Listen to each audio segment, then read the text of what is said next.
Hello, नमस्कार। मैं राजकुमार Rao IAS की एक्सप्लेन सीरीज में आपका स्वागत है। आज का हमारा मुद्दा है समलैंगिक विवाह। पिछले हफ्ते सर्वोच्च न्यायालय ने एक फैसला दिया था कि हम समलैंगिक विवाह को कानूनी मान्यता नहीं दे सकते क्योंकि यह हमारे अधिकार क्षेत्र के बाहर है। तो यह खबर देश के प्रमुख अखबारों में सुर्खियां बटोरती है। पिछले हफ्ते आपने देखा होगा कि द हिंदू हो, इंडियन एक्सप्रेस हो या दैनिक जागरण का राष्ट्रीय संस्करण हो, जहां के आर्टिकल्स यूपीएससी एस्पिरेंट्स पढ़ते हैं अपनी यूपीएससी की तैयारी के लिए। तो अब ये सवाल उठता है कि हम इस वीडियो को इस मुद्दे पर क्यों बना रहे हैं और आपको इस मुद्दे को क्यों पढ़ना चाहिए। कई तरीके हैं किसी मुद्दे को अखबारों में से पढ़ने के लिए सेलेक्ट करना है या रिजेक्ट करना है। इसको चेक करना है तो आपके पास कई आधार हो सकते हैं। उनमें से पहला आधार होता है कि आप सिलेबस देख लीजिए। दूसरा आधार होता है कि विगत वर्षों के प्रश्न देख लीजिए। तीसरा आधार कॉमन सेंस भी हो सकता है। और ये कॉमन सेंस ऐसे ही नहीं लगा देना पान की दुकान पे तम्बाकू रगड़ते हुए। कॉमन सेंस का मतलब है कि जब आपको सिलेबस की बारीकियां नहीं पता है, पीवाईक्यू से बहुत ज़्यादा अभी परिचय नहीं हो पाया है, आप नए नए अभ्यर्थी हो, अभी फाउंडेशन कोर्स ज्वाइन किया है 1 साल 2 साल में, या आप बहुत पुराने हो गए हो और आपको इसका महत्व समझ में नहीं आता या आप नहीं कंसीडर करना चाहते, दोनों ही केस में आप इन दोनों को नकार के कुछ कॉमन सेंस है जिसके आधार पर ये तय कर सकते हो आप कि इस अखबार की सुर्खियों में से किस सुर्खी को पढ़ें और किस सुर्खी को रिजेक्ट करें। तो ये मुद्दा अगर हमें पढ़ना है तो हमें पहला सवाल पूछना चाहिए, तो क्यों पढ़ना है। हमने इसका जवाब देखा। पहला हमने देखा कि पाठ्यक्रम देख लो भाई। तो पाठ्यक्रम में आप देखोगे तो ये देखिए, पाठ्यक्रम में GS1 भारतीय समाज की मुख्य विशेषताएं और उसकी विविधता, और अपना जो आज का टॉपिक है वो है LGBTQIA+।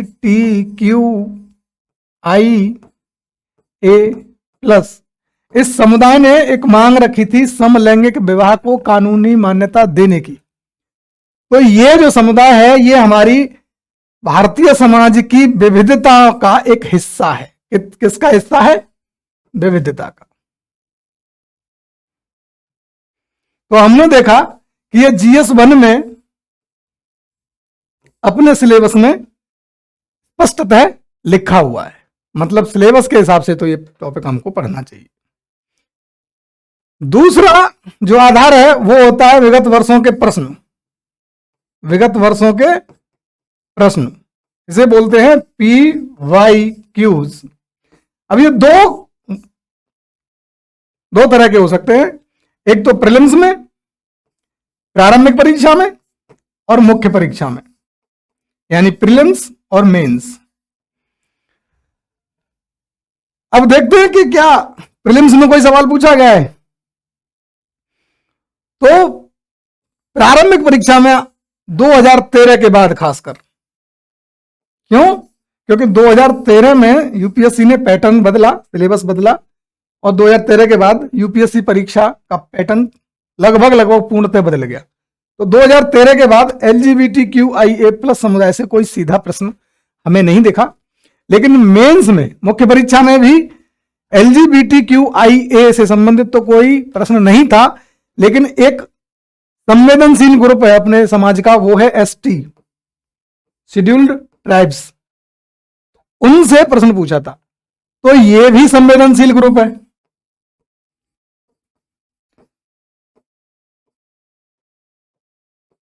ये भी संवेदनशील समूह है।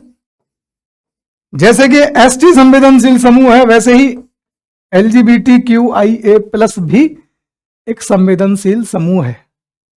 तो अगर एसटी पर यूपीएससी सवाल पूछ सकता है तो बहुत संभावना है कि वो LGBTQIA पर भी पूछे, खासकर उस साल जिस साल ये मुद्दा चर्चा में है। और इस साल के बराबर शायद ये न पहले कभी चर्चा में था और न आने वाले सालों में शायद हो पाएगा, क्योंकि सर्वोच्च न्यायालय की 5 सदस्यीय बेंच ने, 5 जजों की बेंच ने इसकी मांग को खारिज किया। तो इसका महत्व हमारे पॉइंट ऑफ व्यू से, मतलब हमारी तैयारी के पॉइंट ऑफ व्यू से कहां से बढ़ जाता है। अगर हम देखें तो पाठ्यक्रम में सीधा GS1 में भी था और GS2 में भी था। देखो आप, GS2 में मेंशन्ड है शक्तियों का पृथक्करण और विधायिका का कामकाज।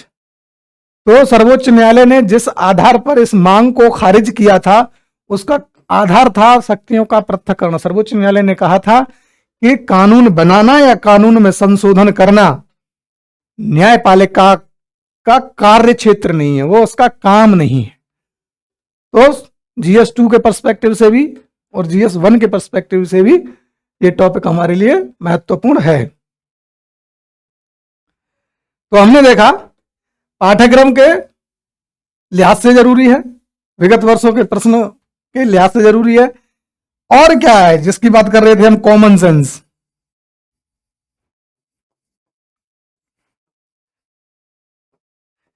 जब आपको न ये इसका अंदाजा हो न आपको इसका अंदाजा हो तब आप कॉमन सेंस लगाइए। कॉमन सेंस का मतलब है यूपीएससी देश के स्तर पर जो घटनाएं प्रभाव छोड़ती हैं उन घटनाओं को प्रश्न बनाने के लिए चुनता है। तो अगर कोई घटना आई है अखबारों में, कोई घटना घटी और आपको यह देखना है कि ये मुझे पढ़नी चाहिए या नहीं पढ़नी चाहिए या कितना पढ़ना चाहिए, तो आपके पास एक तरीका था ये, एक तरीका था ये और तीसरा तरीका है ये। तो आप घटना का क्या देखिए, प्रभाव। अब घटना का प्रभाव किस पर देखना है, किसी व्यक्ति विशेष पर नहीं। तो आपको घटना का प्रभाव देखना है भारतीय संदर्भ में। भारतीय संदर्भ में देखना है तो भारत की किसके संदर्भ में देखना है, तो भारत की राजनीति पर कहीं उथल पुथल हो जाएगी क्या।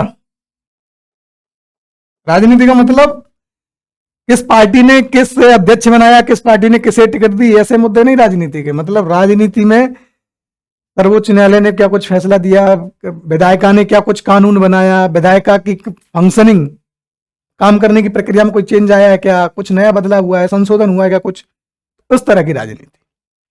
भारत की अर्थव्यवस्था में बहुत कोई आमूलचूल परिवर्तन आया है क्या इस घटना से। जो भी घटना आप चुनना चाहते हो अखबार में से अपने यूपीएससी की तैयारी के लिए। तीसरी बात, भारतीय समाज। भारतीय समाज, अब आप LGBTQIA देखिए,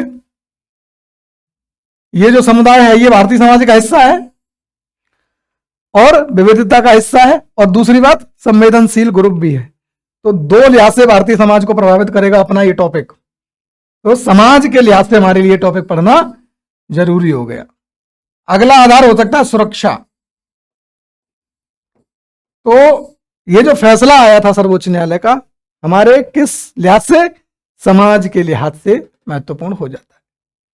ठीक है, चलिए आगे चलते हैं। यानी GS1 के हिस्से के तौर पर हमें इसे पढ़ना चाहिए।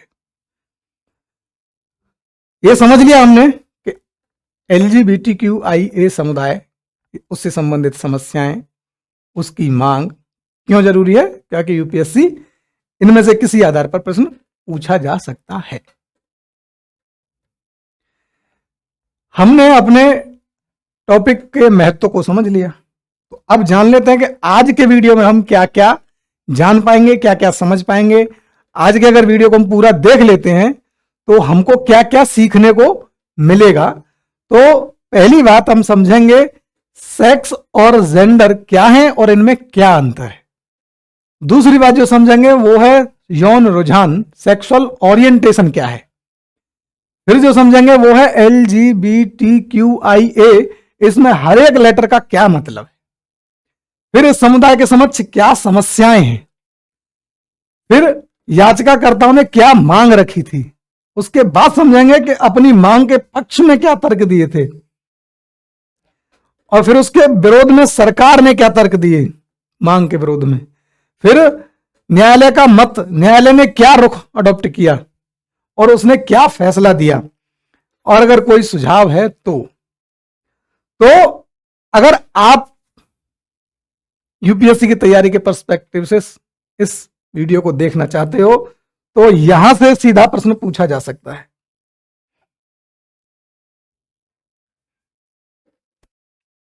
ठीक है, तो शुरू करते हैं। पहला टर्म है सेक्स, इसे हिंदी में बोलते हैं लिंग। तो ध्यान देने वाली बात है कि ये एक जैविक शब्दावली है।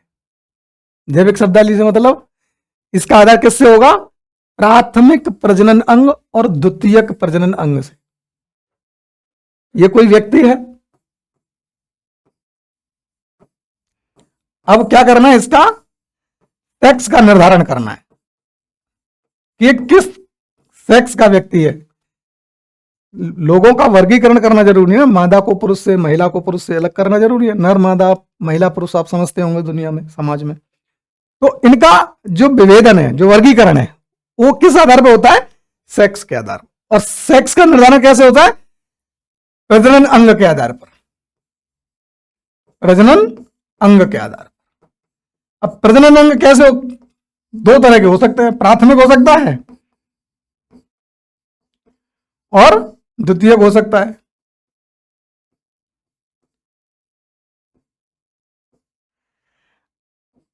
प्राथमिक प्रजनन अंग, अगर किसी के पास वृषण है तो हम क्या बोलेंगे, इसका सेक्स नर वाला है। और अगर प्राथमिक प्रजनन अंग किसी के पास अंडाशय है तो उसे क्या बोलेंगे हम, इसका सेक्स क्या है, ये मादा है। मानवीय समाज ने अपनी सुविधा के लिए एक इंडिविजुअल को, एक तरह के इंडिविजुअल्स को दूसरे तरह के इंडिविजुअल से अलग करने के लिए इस शब्द का निर्माण किया, सेक्स। और उसका निर्धारण किस आधार पर करेंगे कि उसका प्राथमिक प्रजनन अंग क्या है। बहुत बार ये विजिबल नहीं होते हैं, तो वो विजिबल अंग जो दिखाई देते हैं बाहर से, उन अंगों को द्वितीयक अंग बोलते हैं। जैसे महिला में गर्भाशय द्वितीयक अंग माना जाएगा। तो जिन प्राणियों में गर्भाशय होगा उसको हम क्या बोल देंगे, मादा। ठीक है, तो हमने क्या करना था, लोगों को वर्गीकृत करना था उनकी पहचान के लिए, अपनी सुविधा के लिए। तो हमने प्रजनन अंगों के आधार पर व्यक्तियों को दो वर्गों में बांट दिया, नर और मादा। इसका निर्धारण हमने किससे किया, प्रजनन अंग से। ठीक है, ये अब प्रजनन अंग है, प्राथमिक हो या द्वितीय, ये कैसा है भाई, जन्म के साथ आ रहा है। मतलब ये क्या चीज है, प्राकृतिक है।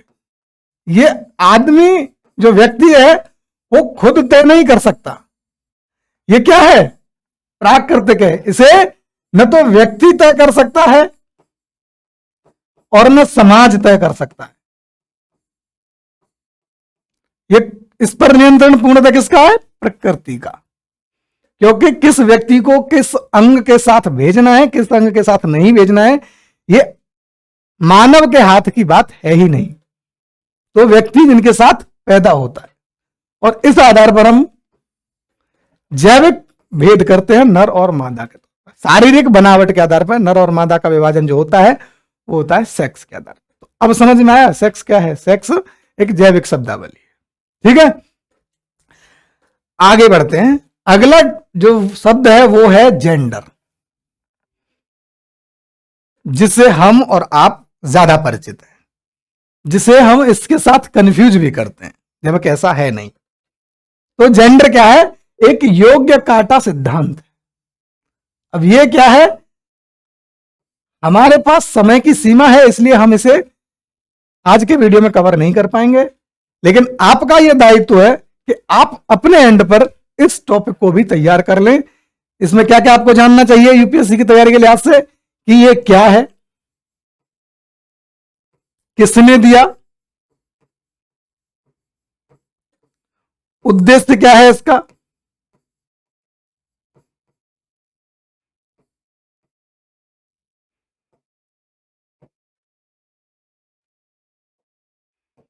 इसका उद्देश्य क्या है, और भारत इसका सदस्य है या नहीं, ये देख लेना। इतने बिंदु आप कम से कम इस टॉपिक को तैयार करते समय ध्यान में रखें। इस तरह के टॉपिक्स को मैं साथ साथ आपको नोट हाईलाइट करता चलूंगा, ताकि आप अपने एंड पर तैयारी करते चले। अगर तैयार है तो रिवाइज कर लें, तैयार नहीं है तो नोट्स बना लें। इसे बोलते हैं होलिस्टिक तैयारी। आप आंशिक तैयारी ना करें कि कोई टीचर किसी टॉपिक को लेके आ जाता है, उसने उस टॉपिक के बारे में 4 बातें बता दी, वो काफी नहीं होता है। इसे बोलते हैं अलाइड टॉपिक्स। किसी टॉपिक के संबंध में उससे संबंधित और टॉपिक्स हैं, उनको भी हमको साथ साथ तैयार करते चला जाना चाहिए। ठीक है। योग्य कार्ता सिद्धांत क्या बोलता है? कुछ योग्य कार्ता बोलते हैं, कुछ कार्ता बोलते हैं। तो आपको ज्यादा परेशान नहीं होना है, आप कार्ता बोलिए या कार्ता बोलिए, एक ही बात है, कुछ भी बोल सकते हो। तो क्या कहता है ये जेंडर के बारे में कि एक व्यक्ति का, किसका है?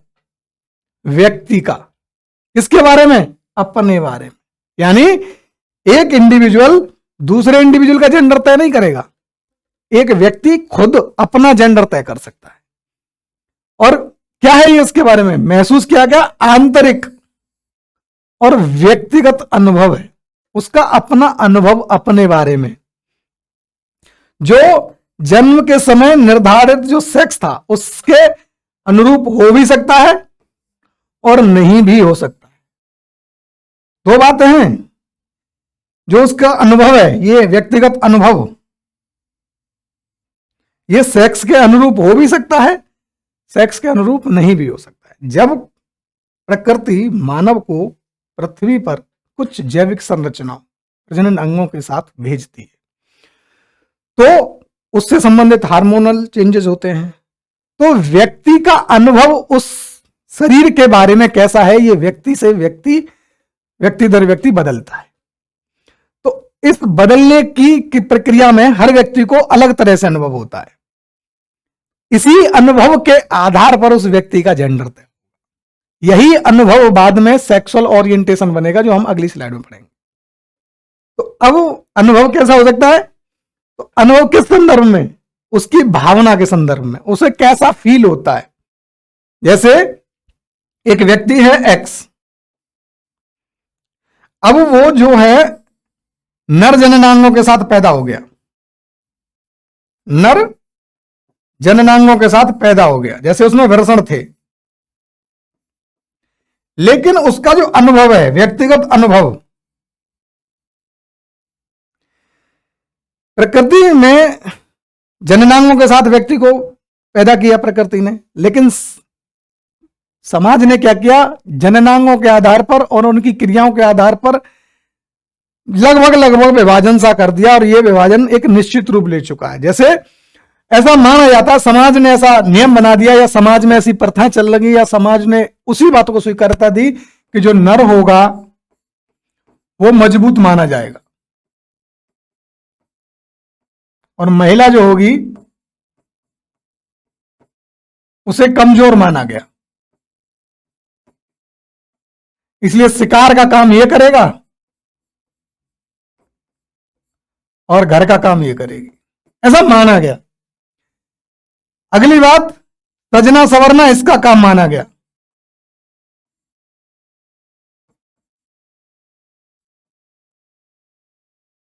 और ये फक्कड़ आदमी, ऐसा समाज ने बोला। ऐसा कुछ नियम नहीं है, ये सही नहीं है। सही है या गलत आप अपने तौर पर डिसाइड कीजिए, लेकिन ये सामाजिक नियम बन गए वक्त के साथ, परंपराओं के साथ। हजारों लोग जब एक जैसा काम करने लगते हैं तो वो नियम बनता चला जाता है। ऐसे ही सामाजिक नियम बन गए। अब इनकी कितनी वैधता है, ये कितने सही है, व्यक्ति दर व्यक्ति के हिसाब से बदलते रहेंगे। आजकल जो फेमिनिज्म है वो इस बात को खारिज करता है कि नर मजबूत होते हैं महिलाओं की तुलना। तो यहां कुछ काम और कुछ pattern, way of life decide हो गया, समाज ने कर दिया बहुमत के आधार पर कि पुरुष टाइप का जो आदमी होगा, जिसके साथ जिसमें नर प्रजनन अंग होंगे, वो एक विशेष तरह का जीवन जिएगा। वैसे ही यहां इस हिसाब से नर जननांग के साथ पैदा हुआ था बरसड़, लेकिन इसका अनुभव मादा की तरह है, मतलब इसे सजना संवरना अच्छा लगता है,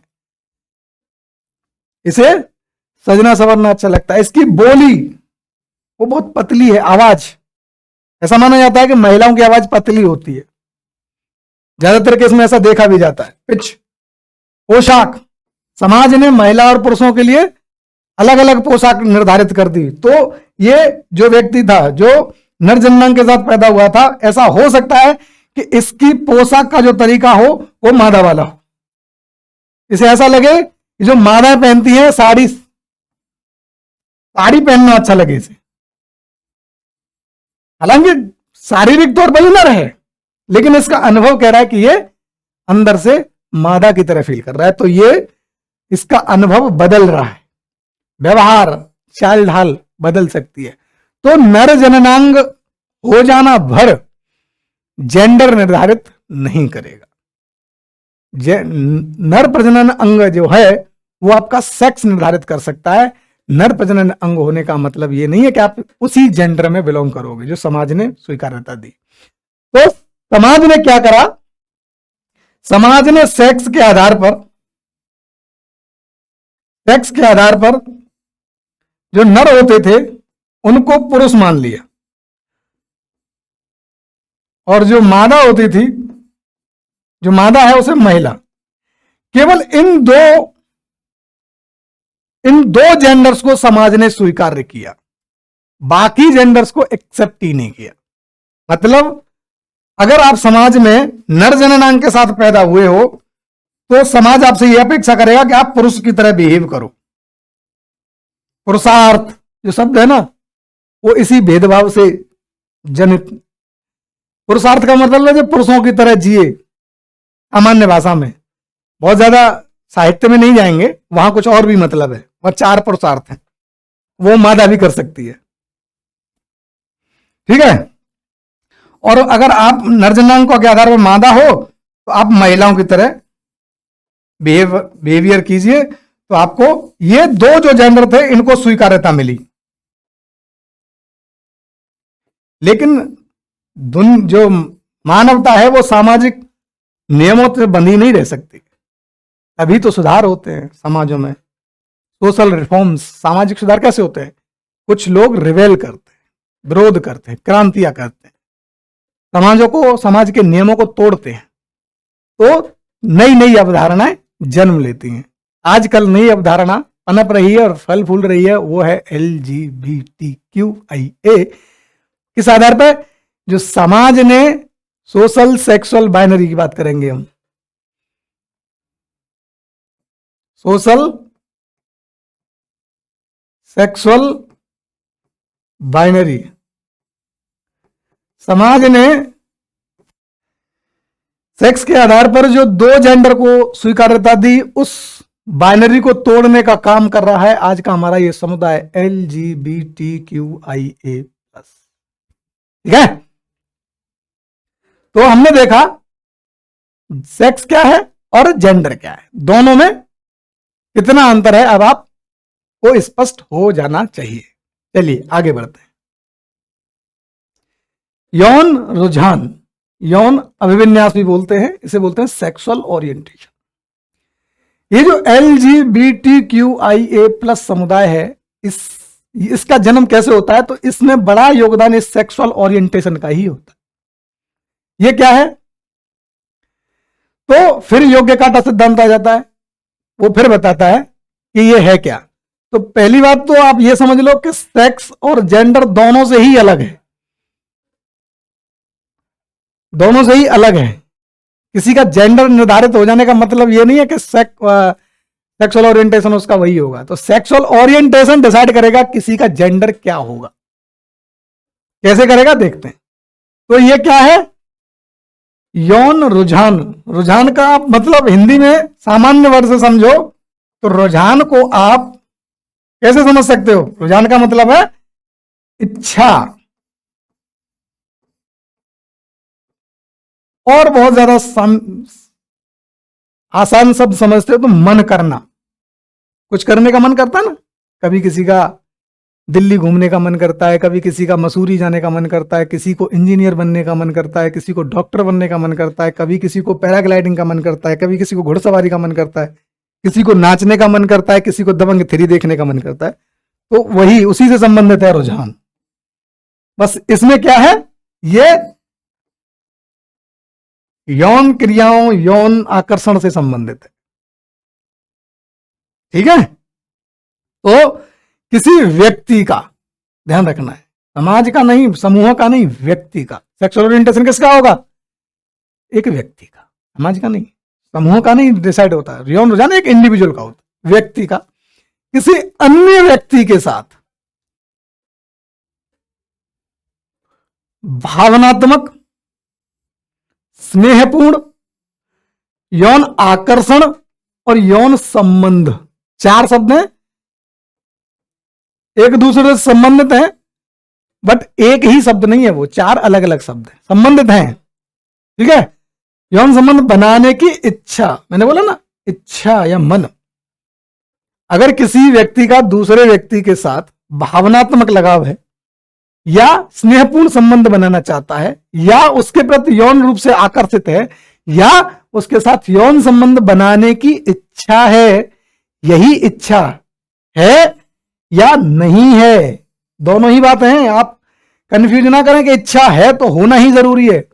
बहुत बार इच्छा न होना भी इच्छा होना है। कैसे, जैसे एक व्यक्ति चाह सकता है, ये एक्स व्यक्ति है, ये चाह सकता है एसडीएम बनना, यूपीएससी की तैयारी करके या पीसीएस की तैयारी करके एसडीएम बनने की इच्छा हो सकती है इसकी। और दूसरा व्यक्ति है वो डॉक्टर बनना चाहता है, उसको जीएस याद करने में दिक्कत होती है, हिस्ट्री विस्ट्री उसे याद करने में दिक्कत होती है, तो वो डॉक्टर बनना चाहता है। तीसरा आदमी है वो इंजीनियर बनना चाहता है। ठीक है, अब आप देखिए, ये जिसकी एसडीएम बनने की इच्छा है, उसकी डॉक्टर बनने की इच्छा नहीं भी तो है ना। जो आदमी एसडीएम बनना चाह रहा है उसकी इच्छा डॉक्टर बनने की नहीं है, तो न होना भी तो उसी आदमी की इच्छा है। इसीलिए यहां बात होना या न होना। ठीक है, अगर मान लो इच्छा है तो कहां कहां हो सकती है, अलग जेंडर वाले के साथ हो सकती है। मतलब एक आदमी है एक्स, इसका जेंडर है मेल, तो इसका अट्रैक्शन, इसका आकर्षण किसके लिए हो सकता है, फीमेल के लिए। एक आदमी है एक्स, इसका जेंडर है मेल यानी पुरुष है ये, तो इसका आकर्षण किसके लिए हो सकता है, महिला के लिए। अपने ही जेंडर वाले के साथ हो सकता है, मतलब इसी आदमी का, ये पुरुष है और इसका आकर्षण किसके लिए हो सकता है, पुरुष के लिए भी। और एक से अधिक जेंडर वाले के लिए भी हो सकता है, मतलब पुरुष और महिला दोनों के लिए, और किसी भी जेंडर के लिए नहीं, मतलब ना इसके लिए और ना इसके लिए। समझ में आया, एक आदमी का जो यौन रुझान है वो कैसे वेरी होगा। हमने देखा कि एक आदमी था मेल, वो पुरुष था, अब इसका सेक्सुअल ओरिएंटेशन वेरी करेगा। कैसे कर सकता है, इसका जो आकर्षण है वो अपने ही जेंडर से हो सकता है, तो पुरुष के साथ ऐसा है, तब ये बोल जाएगा गे, इसे बोल देंगे गे। इस पुरुष का जो यौन आकर्षण है वो महिला के लिए है, तो इसे बोल देंगे स्ट्रेट, सामान्य बोलते ना जिसे। और अगर इस पुरुष का आकर्षण इन दोनों के लिए है,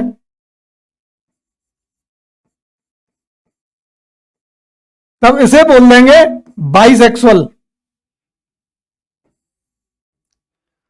और अगर इस पुरुष, इसका किसी के लिए नहीं है दोनों में से, तो इसे बोल देंगे एसेक्सुअल। अपने जो टर्म था अपना LGBTQI, उसमें से हमने जी देख लिया, ये बी बाइसेक्सुअल देख लिया और ए एसेक्सुअल देख लिया, बाकी टर्म्स आगे देखते हैं। लेकिन होंगे किससे निर्धारित? ये केवल यौन रुझान से ही निर्धारित होंगे। अब देखते हैं लेस्बियन। तो इसका सेक्सुअल ओरिएंटेशन क्या होगा? महिला का महिला के प्रति, मतलब एक महिला है एक्स, ये क्या है? महिला है। अगर इसका यौन आकर्षण, सेक्सुअल ओरिएंटेशन किसके प्रति है? महिला के प्रति, इस महिला का वाई महिला के प्रति है, तो ये महिला क्या कहलाएगी? लेस्बियन। ये होगी लेस्बियन। ये नहीं, इसका डिसाइड नहीं कर सकते हम अभी। क्यों? क्योंकि ये स्ट्रेट भी हो सकती है, ये बाइसेक्सुअल भी हो सकती है, ये एसेक्सुअल भी हो सकती है। एसेक्सुअल कैसे? क्योंकि हो सकता है इसका मन ना कर रहा हो किसी भी कुछ भी करने का किसी के साथ, तो लेकिन ये जो है इसका आकर्षण जरूरी नहीं है यौन संबंध बनाने का ही हो, भावनात्मक लगाव भी तो हो सकता है।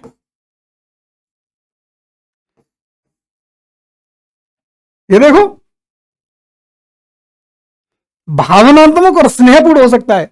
यौन आकर्षण और यौन संबंध 4 टर्म है, उनमें से ये अगर ये वाली महिला एसेक्सुअल भी है तब भी ये भावनात्मक रूप से इससे लगाव रख सकती है और इसका जो जेंडर है वो तय हो जाएगा। तो ये हो गई लेस्बियन। ये देख लिया हमने, गे हमने समझ लिया। 2 शर्तें हैं, इसको अगर इसको लेस्बियन घोषित करना है तो महिला का महिला के प्रति यानी दूसरी महिला के प्रति आकर्षण होना चाहिए और किसी अन्य जेंडर के साथ, अन्य जेंडर के साथ आकर्षण नहीं होना चाहिए, तभी लेस्बियन माना जाएगा इसको। ऐसा ही मामला गे का है। तो पुरुष का पुरुष के प्रति आकर्षण, जैसा कि हमने पिछली स्लाइड में देखा, और अन्य जेंडर के साथ आकर्षण नहीं होना चाहिए। महिला को पुरुष से रिफ्लेक्ट कर दो तो ये वाला पुरुष कुछ भी हो सकता है।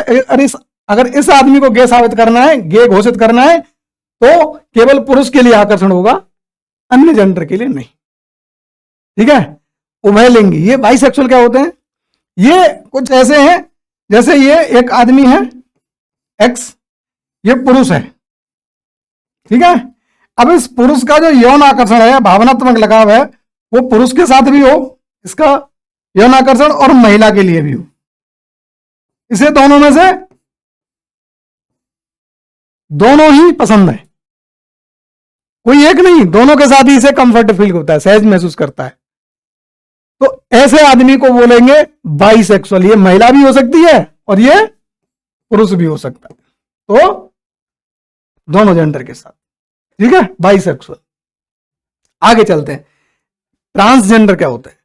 तो अपने पास एक अधिनियम है, ट्रांसजेंडर व्यक्ति अधिकारों का संरक्षण अधिनियम 2019।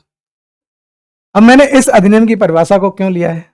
मैं चाहता तो सामान्य इस शब्द को संधि विच्छेद करके ही बना सकता था परिभाषा, लेकिन नहीं, हमने लिया एक अधिनियम की परिभाषा। क्यों? क्योंकि इससे मिलता है हमको एज, फायदा अपने कॉम्पिटिटर्स पर। 7 के लोग परीक्षा दे रहे हैं ना, मेंस आप एक तो लिखते नहीं, 10 से 12 से 13,000 लोग मेंस लिखते हैं, उनमें से 2-3 हजार लोग ही सेलेक्ट होते हैं इंटरव्यू के लिए। तो 2-3 हजार लोगों की लिस्ट में आना है, 12,000 में से 2-3 हजार सेलेक्ट लिस्ट में आना है, 2 से 3 हजार वाली लिस्ट में आना है, तो क्या करना पड़ेगा? बाकी 9-10 हजार से तो ऊपर लाना पड़ेगा नंबर। तो वो एज यहीं से आता है। जब आपकी परिभाषाएं, आपके जो आर्गुमेंट हैं, आपके आर्गुमेंट्स हैं, आपके जो तर्क हैं, वो स्टैंडर्ड हों, मानक हों। मानक, और मानक कहां से आते हैं? कानूनों से, संस्थाओं से, संवैधानिक संस्थाओं से, अंतरराष्ट्रीय संस्थाओं से।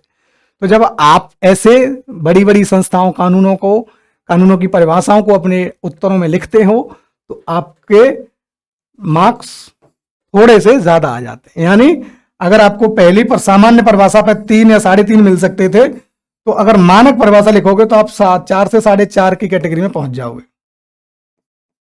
इस कैटेगरी में आ जाओगे। सारा खेल इसी का है, 1 से 1.5 नंबर का।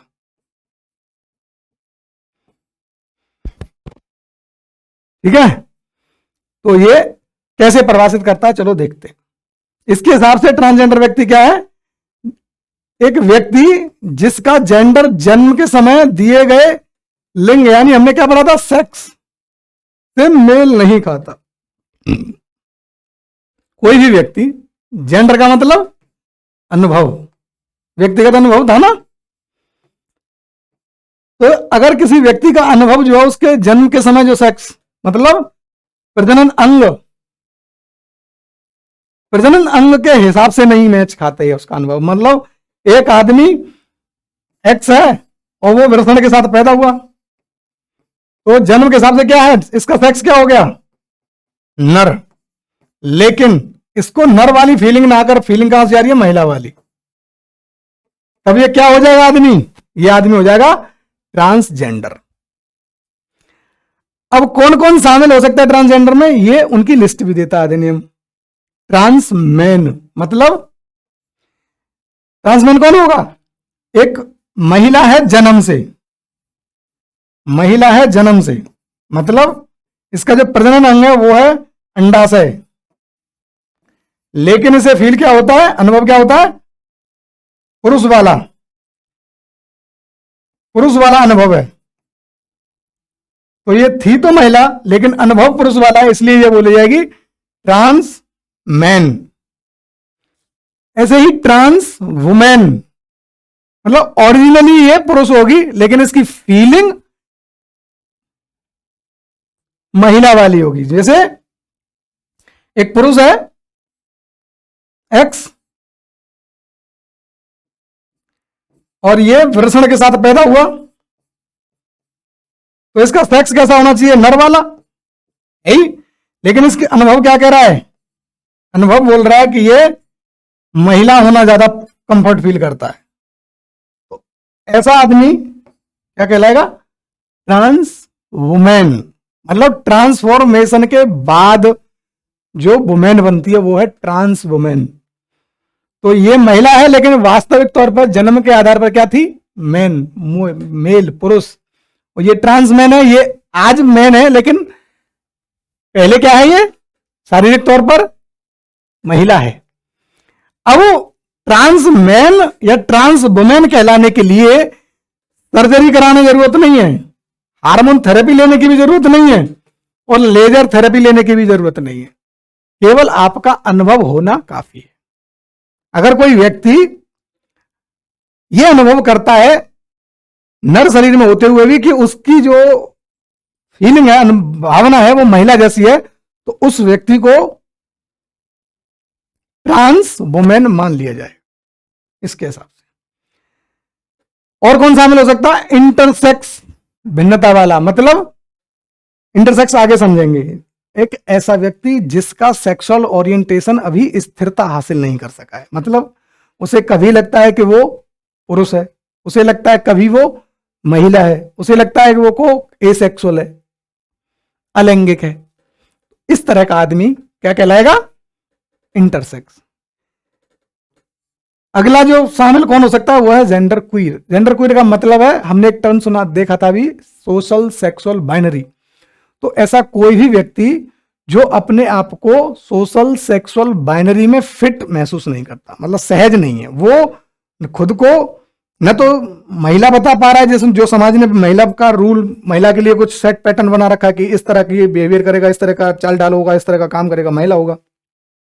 ऐसे पुरुषों के लिए भी मानक बना रखे हैं समाज ने, तो इन मानकों में से वो फिट नहीं हो पाता है। मतलब कैसे हो सकता है, ऐसा कैसे हो सकता है कि शरीर पुरुष वाला है लेकिन व्यवहार महिला वाला है, तो समाज चाहेगा कि वो पुरुषों की तरह व्यवहार करे, लेकिन उस आदमी का अनुभव, फीलिंग क्या कह रही है कि वो महिला की तरह जिए, तो वो सोशल सेक्सुअल बाइनरी में फिट नहीं हो पा रहा है।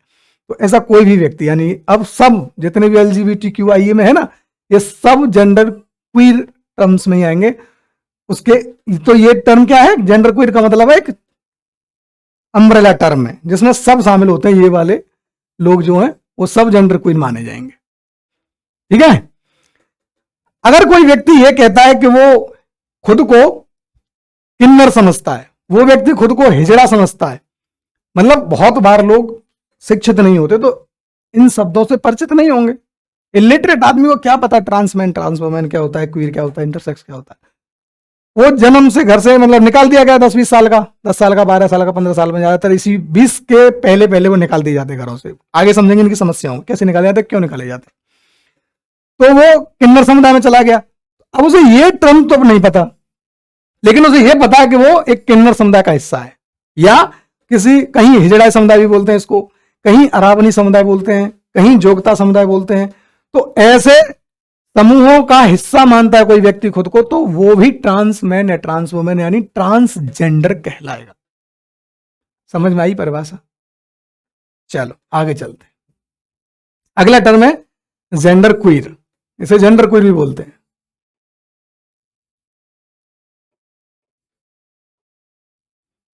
जेंडर क्वीर मतलब जेंडर जो है वो शरीर से मेल नहीं खाएगा, मतलब प्रजनन अंग से मेल नहीं खाएगा। जैसे एक आदमी है एक्स, अब इसका जो सेक्स है जन्म से, शरीर क्या है, शरीर है इसका पुरुष वाला। ये कैसे निर्धारित होगा, हमने कैसे डिसाइड करेंगे, कैसे डिसाइड करेंगे, ये करेंगे प्रजनन अंग से। इसका प्रजनन अंग क्या होगा, अगर पुरुष है नर है तो इसका होगा वृषण, इसके पास होगा प्राथमिक प्रजनन अंग। अब ये इसको बिहेवियर कैसा करना चाहिए, पुरुष वाला, लेकिन ऐसा कर नहीं रहा है। ये कर कैसा रहा है, ये महिला वाला। मतलब इसका जो जेंडर अब क्या होगा, ये जेंडर हो गया महिला, क्योंकि व्यक्तिगत अनुभव है। जेंडर समाज तय नहीं कर सकता, समाज केवल उसे स्वीकार्यता दे सकता है या अस्वीकार कर सकता है, लेकिन तय व्यक्ति ही करेगा योग्य काटा सिद्धांत के हिसाब से। ये मैंने नहीं बताई, आपने नहीं बतानी, कोई कानून नहीं। योग्य काटा एक सिद्धांत है जो वैश्विक लेवल पर उपलब्ध है, उसके हिसाब से व्यक्तिगत अनुभव। तो इसका जेंडर महिला है, लेकिन शरीर पुरुष वाला है, तो मेल नहीं खा रहा। ठीक है। और जो सामाजिक ढांचा है, सोशल सेक्सुअल बाइनरी, ये आ गए सोशल सेक्सुअल बाइनरी। समाज ने कुछ नियम बनाए, व्यवस्था बनाए रखने के लिए, आगे समझेंगे।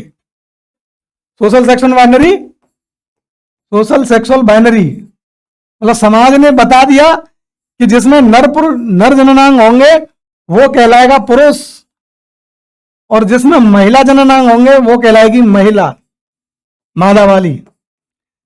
अब इसे पुरुष की तरह इसका व्यवहार के नियम बना दिया कि पुरुष होने के नाते आपको ये करना है, रोना मत, पुरुष रोते नहीं है, मर्द को दर्द नहीं होता। कुछ इस तरह के नियम समाज बना लेता है। कितने तथ्यात्मक रूप से सही हैं ये आप इस लेक्चर को खत्म होते होते समझ जाओगे। तो समाज हर हाल में, हर वक्त, हर डिग्री तक सही हो ये कहना उचित नहीं है। तो ठीक है, समाज कह रहा है मतलब ये नहीं है कि सही ही कह रहा है, वो बहुत बार गलत भी हो सकता है, इसीलिए सामाजिक सुधार होते हैं। ठीक है। तो सोशल सेक्सुअल बाइनरी में ये आदमी फिट नहीं होगा, तो ये फिट नहीं होगा तो वो रिबेल करेगा, क्रांति करेगा, तो उसी को बोलते हैं जेंडर क्वीर। ठीक है। इंटरसेक्स, इंटरसेक्स का मतलब है एक आदमी ऐसा है, ये एक्स आदमी है, उसे अपने यौन अभिविन्यास के बारे में स्पष्ट नहीं है। मतलब ये मान लो जन्म से नर है, जन्म से क्या है, नर है। कैसे निर्धारित करेंगे, प्रजनन अंग के आधार पर। नर हो गया मतलब इसमें वृषण है, जो प्रजनन अंग है, मादा, नर हो गया।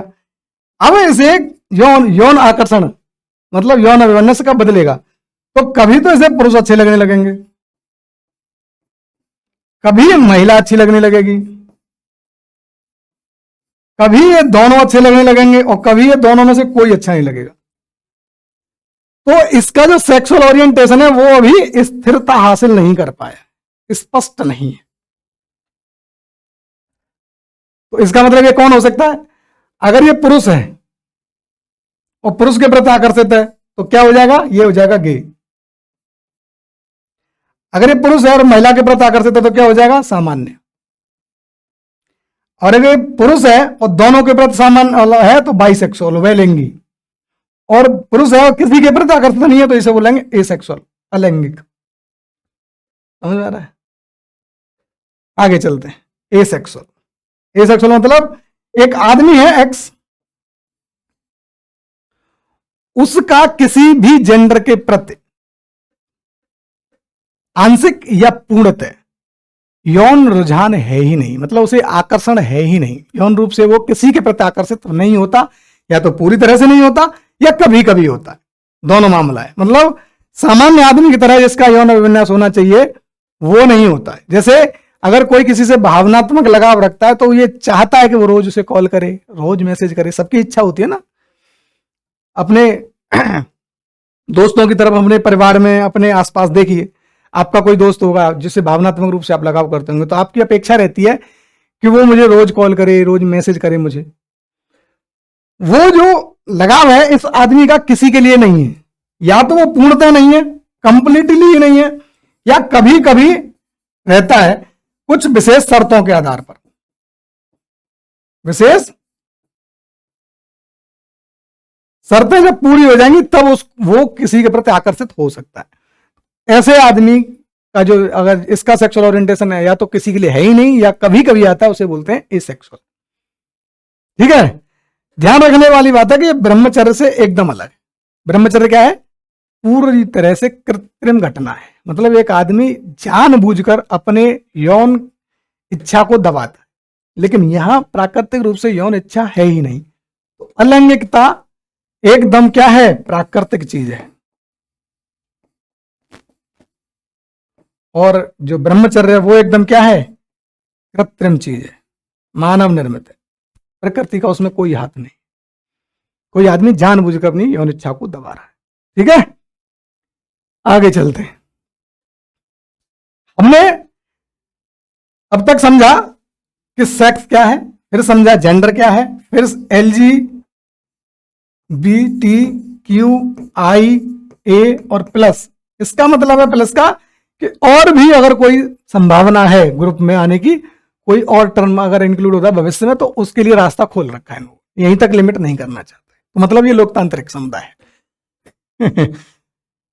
सेक्स समझ लिया, जेंडर समझ लिया, ये शब्द समझ लिया। अगर ये शब्द समझ लिया है पूरा, इसमें सारे लेटर्स का मतलब हमने समझ लिया, तो अब समझते हैं कि ये समुदाय, LGBTQ समुदाय बोलते हैं इसको, अगर ये समुदाय है और इसने सर्वोच्च न्यायालय में कुछ मांग करी है, कोई डिमांड करी है, तो कुछ समस्याओं का सामना कर रहा हुआ है। तो जानते हैं कि इसकी समस्याएं हैं क्या, ये किन समस्याओं का सामना करता है। तो पहली समस्या है इसकी अवमानना, उसके बाद होता है उत्पीड़न, उसके बाद होती है हिंसा, और उसके बाद होता है बेघर होना। कुछ ऐसे समझेंगे तो ज्यादा क्रोनोलॉजी समझ पाएंगे, चीजों को क्रोनोलॉजी में समझेंगे तो बेहतर होता है। देखो क्रोनोलॉजी क्या है, ये अवमानना, उत्पीड़न और हिंसा क्यों होती है। अब सबसे पहला सवाल आपका ये होना चाहिए,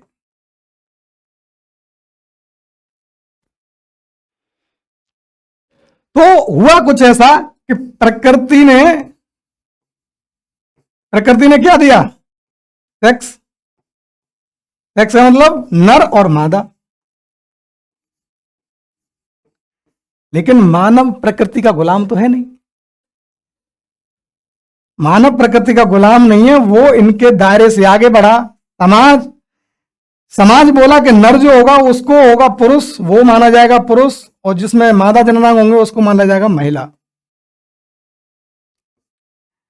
ये है सोशल सेक्सुअल बाइनरी।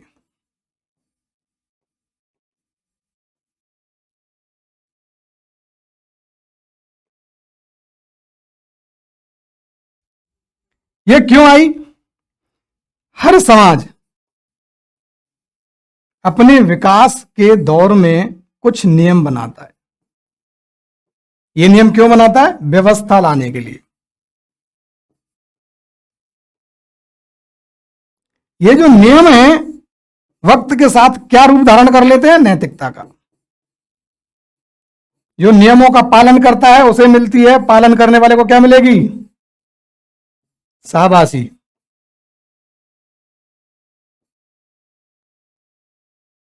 और जो पालन नहीं करेगा उसको झेलना पड़ेगा अवमानना, उत्पीड़न और हिंसा। समझ आ रहा है? तो नियमों का पालन किस लिए करना होता है? समाज अपनी व्यवस्था को बनाए रखने के लिए। और यौन क्रियाओं को नियंत्रित करना मानवीय समाज में सबसे शायद पहला नियम रहा होगा। क्यों रहा होगा, आइए थोड़ा समझ लेते हैं।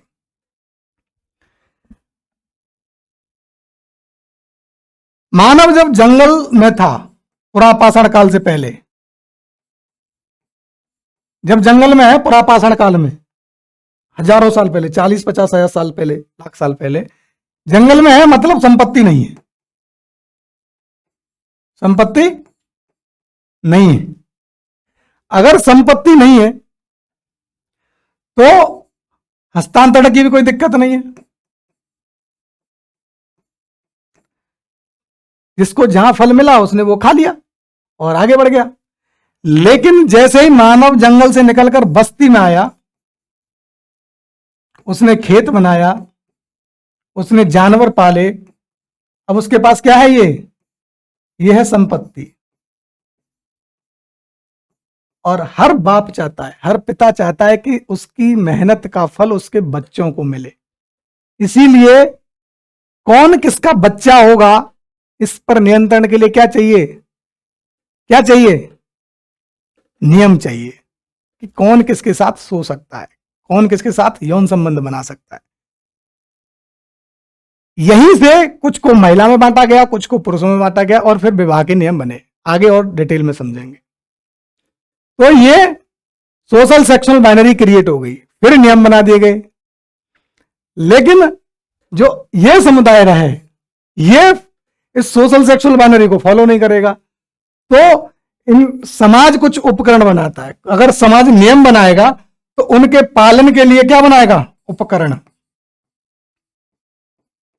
और उन उपकरणों में अवमानना, उत्पीड़न, हिंसा और बेघर करना, ये सब समाज द्वारा निर्मित उपकरण हैं उन लोगों को लाइन पे लाने के लिए जो समाज के नियमों को पालन नहीं करते। ऑनर किलिंग नाम सुना हरियाणा में? नीचे जाति का आदमी ऊंची जाति की महिला से जब विवाह कर लेता है तो ऊंची जाति के लोग नीची जाति के आदमी को जान से मार देते। तो ये समाज के नियम को पालन करवाने का उनका एक उपकरण है, हिंसा के रूप। समाज शास्त्र पढ़ोगे तो समझ में बेहतरी से आए। थोड़ी सी हिंट मैंने दे दी है, आप लिंक कर सकते हो। अगर वो अवमानना पे नहीं माना तो उसका उत्पीड़न करेंगे, उत्पीड़न से भी नहीं माना तो उस पर मारपीट करेंगे, मारपीट लिया फिर भी नहीं माना तो उसे घर से बाहर निकाल देंगे। इसे बोलते हैं बहिष्करण। ये क्या भला है? अगर किसी ने नहीं झेली है तो वो आधुनिक इतिहास पढ़ ले और जाने कि महात्मा गांधी को भी एक बार उनकी जाति से बाहर निकाला गया था। क्यों निकाला गया था? आप इतिहास पढ़ोगे तो समझ में आएगा। मतलब महात्मा गांधी जैसे प्रोमिनेंट फिगर को समाज बाहर निकाल सकता, तो समझिए इस बच्चे का क्या होगा जो सोशल सेक्सुअल बाउंड्री में खुद को फील कंफर्ट फील नहीं करा पा रहा है, सहज महसूस नहीं कर रहा। तो इस आदमी को घर से बाहर निकाल दिया, बेघर कर दिया। अच्छा, पहली कुछ समस्या आई थी। दूसरी आई, हमको केवल 4 पॉइंट रट लेने नहीं, चीजों को समझना है ऑर्गेनिकली। क्योंकि जब तक हम ऑर्गेनिकली चीजों को समझेंगे नहीं तो हमारे तथ्यों में एक लिंक नहीं आएगा, जुड़ाव नहीं होगा, फ्लो नहीं होगा, थॉट प्रोसेस में कोहेरेंस नहीं होगी। उन सब चीजों को लाने के लिए हमको चीजों को समझ के साथ पढ़ना है। तथ्य जरूरी है, काफी नहीं है, समझ भी जरूरी है। समझ में आ रहा है? बेघर कर दिया, यानी बेघर होना अगली समस्या है लोगों की। अब जब आदमी बेघर हो जाता है, जब आदमी बेघर हो जाता है तो उसके पास क्या क्या चीजें नहीं रहेंगी, वो शिक्षा हासिल नहीं कर पाएगा प्रॉपरली, और उसके पास कागज भी नहीं होंगे। न शिक्षा है न कागज है, तो राज्य प्रदत्त सेवाओं तक पहुंच पाएगा? मतलब राज्य बहुत सी सेवा देता है ना, राशन कार्ड देता है, राशन देता है, ले पाएगा ये आदमी? क्योंकि राशन कार्ड नहीं है इसके पास, कागज नहीं है, कागज नहीं दिखाएंगे। कुछ समय पहले एक कविता बहुत चली थी, वो कागज दिखाएंगे तो तब जब हो। अरे आप प्रिविलेज्ड हो, विशेषाधिकार प्राप्त हो कि आप कागज न दिखाने की जिद कर रहे हो। कुछ लोगों के पास तो है ही नहीं, दिखाने और न दिखाने का तो कोई सवाल ही पैदा नहीं होता। तो राशन कार्ड मिलेगा उनको? नहीं मिल पाएगा। लैपटॉप योजना उत्तर प्रदेश में खूब चलती है, मिल पाएगी? नहीं मिलेगी लैपटॉप। छात्रवृत्ति मिल पाएगी? नहीं मिल पाएगी। आयुष्मान कार्ड मिलेगा? नहीं मिलेगा। जब ये सब चीजें मिलेंगी ही नहीं, जब ये सब चीजें मिलेंगी ही नहीं, तो इनका प्रतिनिधित्व तो कहीं हो पाएगा? क्योंकि प्रतिनिधित्व करने के लिए क्या चाहिए? कैपेबिलिटी।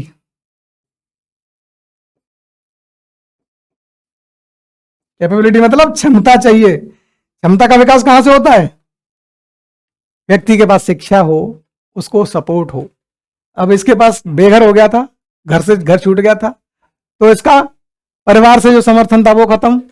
फिर इसके पास कागज नहीं थे, तो सरकार का जो मदद मिल सकती थी, सरकार की सपोर्ट मिल सकती थी, वो भी खत्म।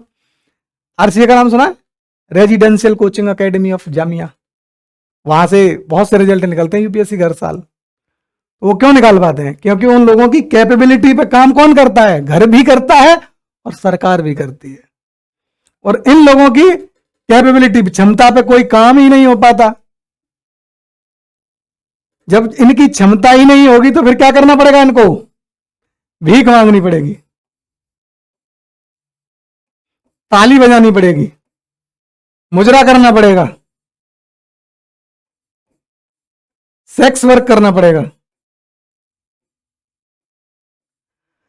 अब समझ में आ रहा आपको? ये करना, ये जो काम है, ताली बजाना, भीख मांगना, मुजरा करना, सेक्स वर्क करना, इनकी कोई शौक नहीं है, मजबूरी है। क्योंकि मानव जीवन अगर किसी ने हासिल किया है तो जीना तो है ना। जीने का वैध तरीका जो था वो घर वालों ने निकाल दिया, फिर कागज होने के सरकार ने समर्थन नहीं दिया, कैपेबिलिटी डेवलप नहीं हुई। अब जिस आदमी की कैपेबिलिटी डेवलप नहीं है, तो जो क्षमता उसके पास है उसी के आधार पर अपनी आजीविका चलाएगा। तो इन लोगों की ये मजबूरी है भीख मांगना। तो अब से आपका नजरिया इस समुदाय के प्रति बदलना चाहिए, ऐसी मैं उम्मीद करता हूं। ठीक है?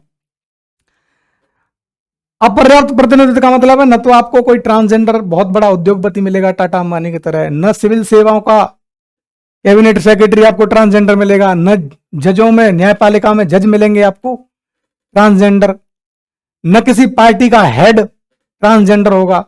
तो राजनीतिक, सामाजिक, आर्थिक जितने भी क्षेत्र हैं, विज्ञान में इसरो, वहां भी कोई मतलब ट्रांसजेंडर व्यक्ति आपको बहुत बड़ा पद हासिल नहीं कर पाएगा। अगर कहीं अब शुरुआत हुई है तो बहुत छोटे छोटे पदों पर, क्लर्क बना दिया किसी ने, झाड़ू पे काम रख लिया, घर में खाना बनाने के लिए रख लिया। अब मेकअप आर्टिस्ट में इनकी स्वीकार्यता बढ़ने लगी है।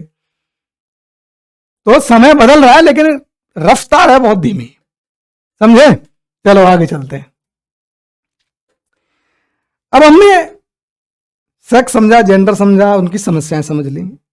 अब समझते हैं अगर कोई इनकी मांग क्या थी। जब याचिका गए ना, समस्या, इनके पास समस्याएं थी कुछ।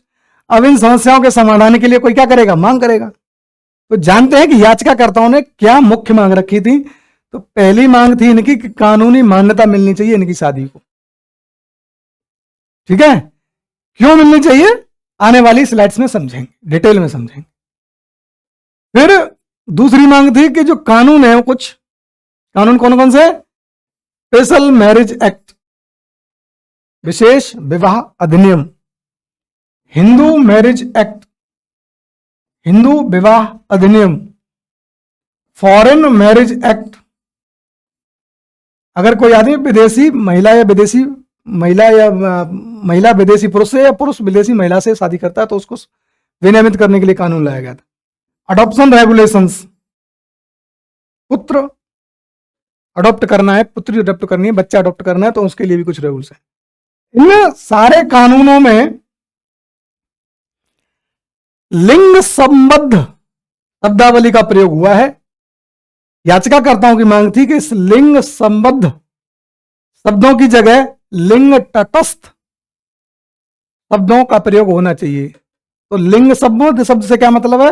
जैसे पति पत्नी, तो इसमें मान लिया गया है कि ये पुरुष होगा और ये महिला होगी। इसमें हर एक केस में यही होगा, महिला पुरुष, महिला पुरुष। तो याचिकाकर्ताओं की मांग क्या थी कि इनकी जगह पे, महिला पुरुष की जगह पे क्या होना चाहिए? तो पार्टी यूज करो या व्यक्ति यूज करो। क्यों करो आगे देखेंगे। दत्तक ग्रहण अधिनियम जितने भी हैं उनको असंवैधानिक घोषित कर दो। क्यों?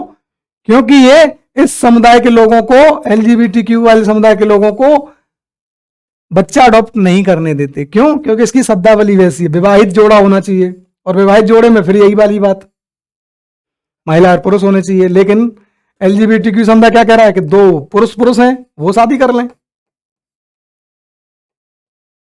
तो ये तो बच्चा ग्रहण कर ही नहीं पाएंगे ना, विवाहित जोड़े तो माने ही नहीं जाएंगे ये। क्यों? विवाहित जोड़े के हिसाब से पति पत्नी होना चाहिए, यानी महिला महिला, महिला और पुरुष, दो जोड़े में एक महिला होनी चाहिए, एक पुरुष होना चाहिए। यहां तो दोनों ही पुरुष पुरुष हैं, तो बच्चा भी अडॉप्ट नहीं कर पाएंगे। इसलिए बोले कि इन नियमों को असंवैधानिक घोषित किया जाना चाहिए। ये मांग देख ली। अब जब कोई व्यक्ति मांग रखता है तो अपने उस मांग को सही साबित करने के लिए अपने पक्ष में कुछ तर्क भी देता है। उदाहरण देख लेते हैं। जैसे आपने मान लो पापा से फोन मांगा कि पापा मुझे फोन दे दो, तो पापा पूछेंगे ना क्यों चाहिए भाई आपको फोन? तो आप बताओगे नहीं, पापा जो मास्टर साहब हैं वो फोन पे ही मैं होमवर्क भेज देते हैं, मैं कभी कभी नहीं क्लास में जा पाता हूँ या देर से पहुंचता हूँ तो रिकॉर्डेड वीडियो उनके अवेलेबल होते हैं, वो मैं नहीं देख पाता और लोग देख लेते हैं। कुछ मुझे सर्च करना होता है पढ़ाई के संबंध में, गूगल सर्च करना है, तो मेरे पास फोन होना जरूरी है। तो आपने अपनी मांग के पक्ष में, फोन चाहिए उसकी मांग के पक्ष में कई तर्क दिए।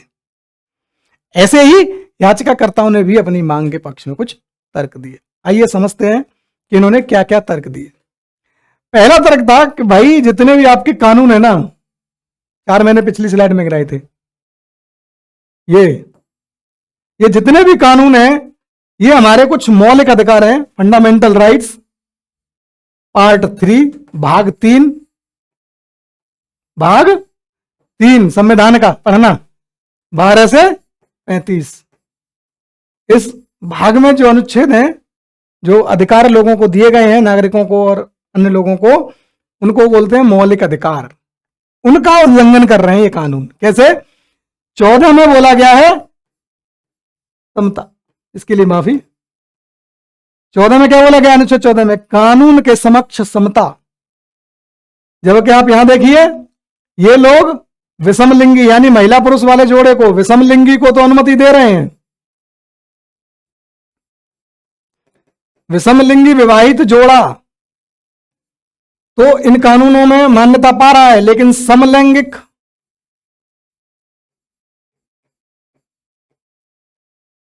समलैंगिक जोड़ा इसमें इन कानूनों के तहत मान्यता हासिल नहीं कर पा रहा है, यानी इन कानूनों की सुरक्षा उसे नहीं मिल रही है। तो कानून के समक्ष समता बाधित हो गई, नहीं हो गई?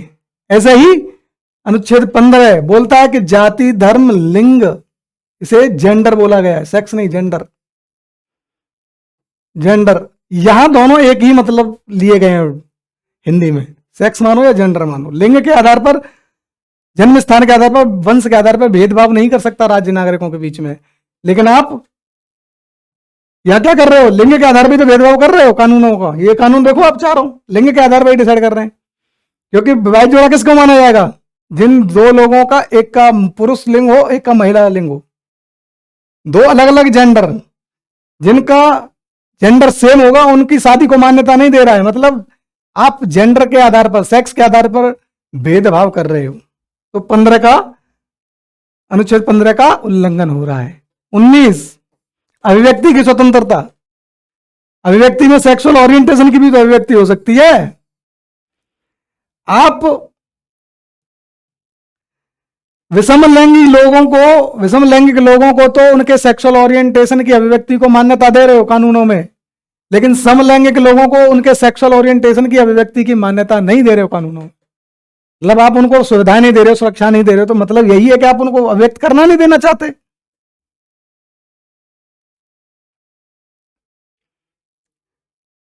इक्कीस में आपने जीवन जीने की स्वतंत्रता तो दी है, लेकिन कोई आदमी अपने पसंद के व्यक्ति के साथ जीवन जीना चाहता है, तो उसको आप मान्यता क्यों नहीं दे रहे हो? तो जीवन जीने की स्वतंत्रता है, लेकिन मान्यता नहीं मिलेगी तो आपकी गरिमा, उस व्यक्ति की गरिमा क्या होगी?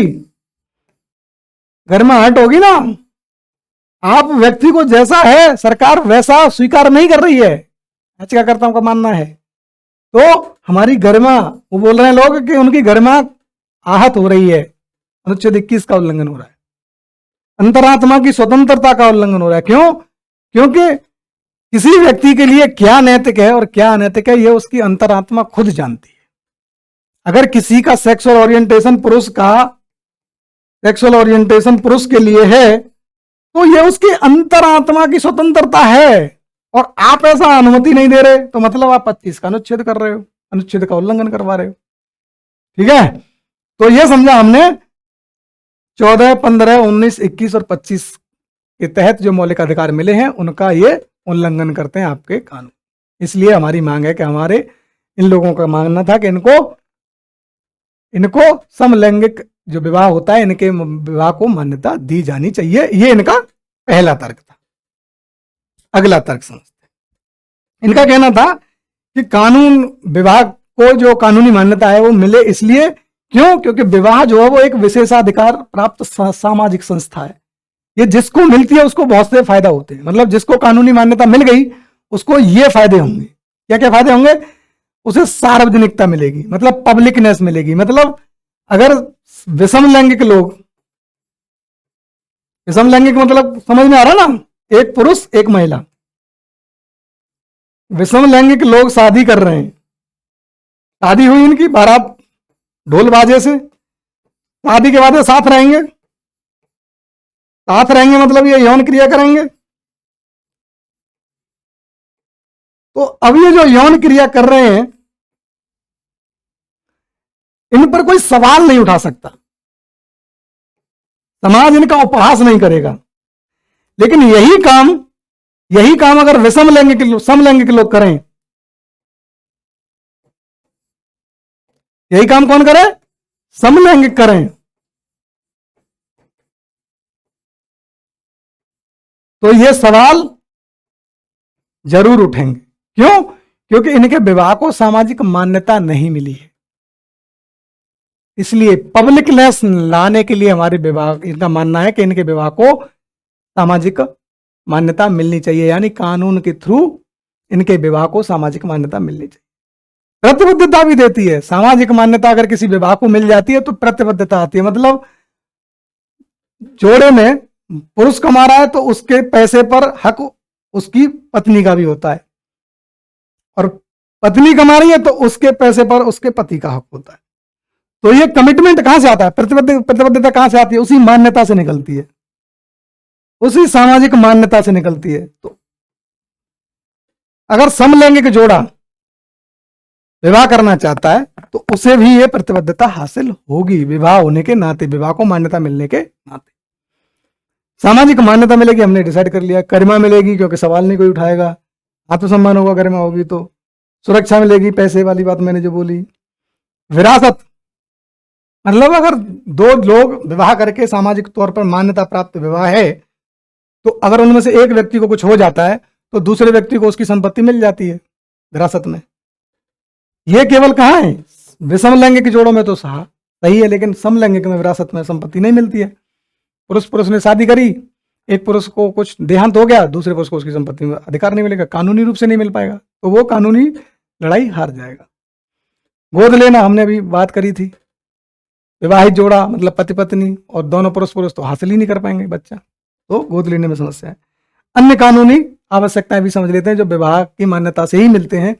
तो अन्य कानूनी आवश्यकता ये है, अगर मान लो दो विषम लैंगिक जोड़े हैं तब तो वो संयुक्त रूप से कर दाखिल कर सकते हैं, लेकिन समलैंगिक जोड़ा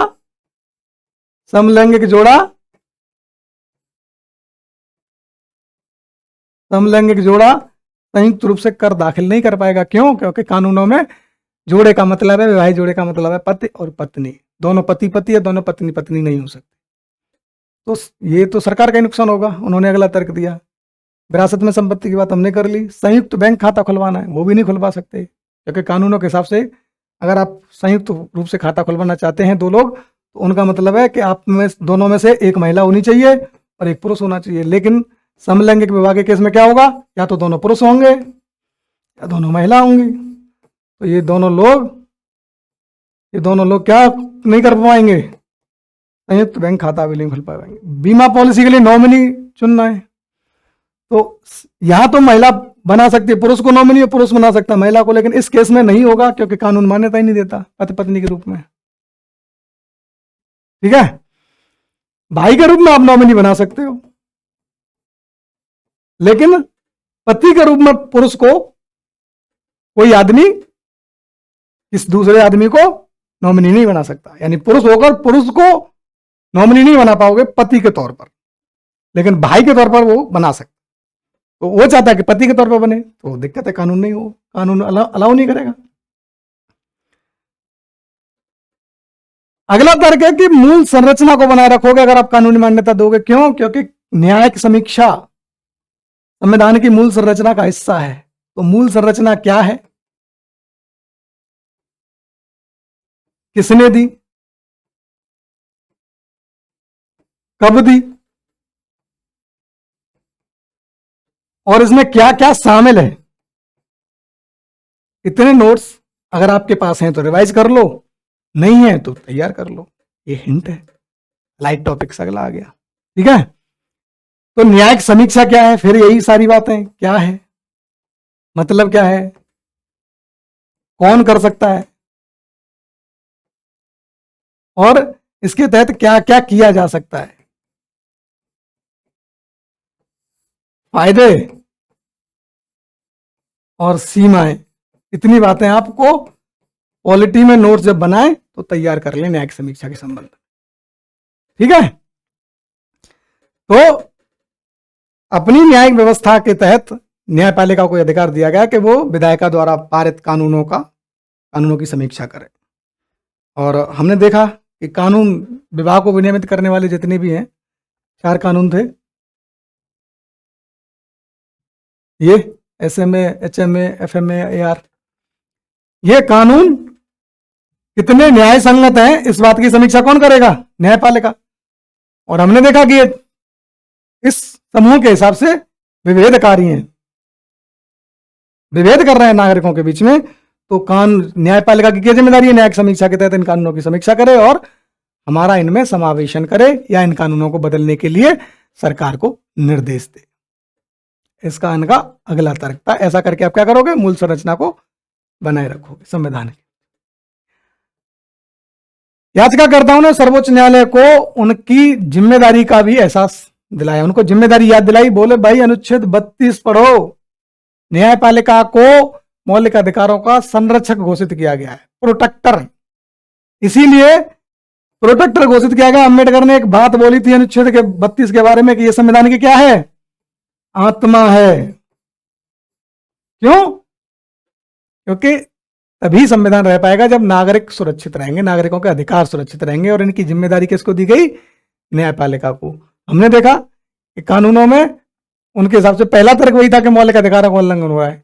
तो याचिकाकर्ताओं ने अगला तर्क दिया, भाई आपकी जिम्मेदारी है, उनको पालन करो, हमारे नागरिक अधिकारों का जो हनन हो रहा है उनको सुरक्षा दो। अगला, ये जो हम मांग कर रहे हैं कानूनी मान्यता शादी को, इस कानूनी मान्यता देने का मतलब है कि आप समलैंगिक विवाह को कानूनी मान्यता देकर जो स्पेशल मैरिज एक्ट की मंशा थी उसके हिसाब से ही काम करोगे, उसके खिलाफ नहीं। कैसे? एसएमए की मंशा क्या थी उस समय? अंतरजातीय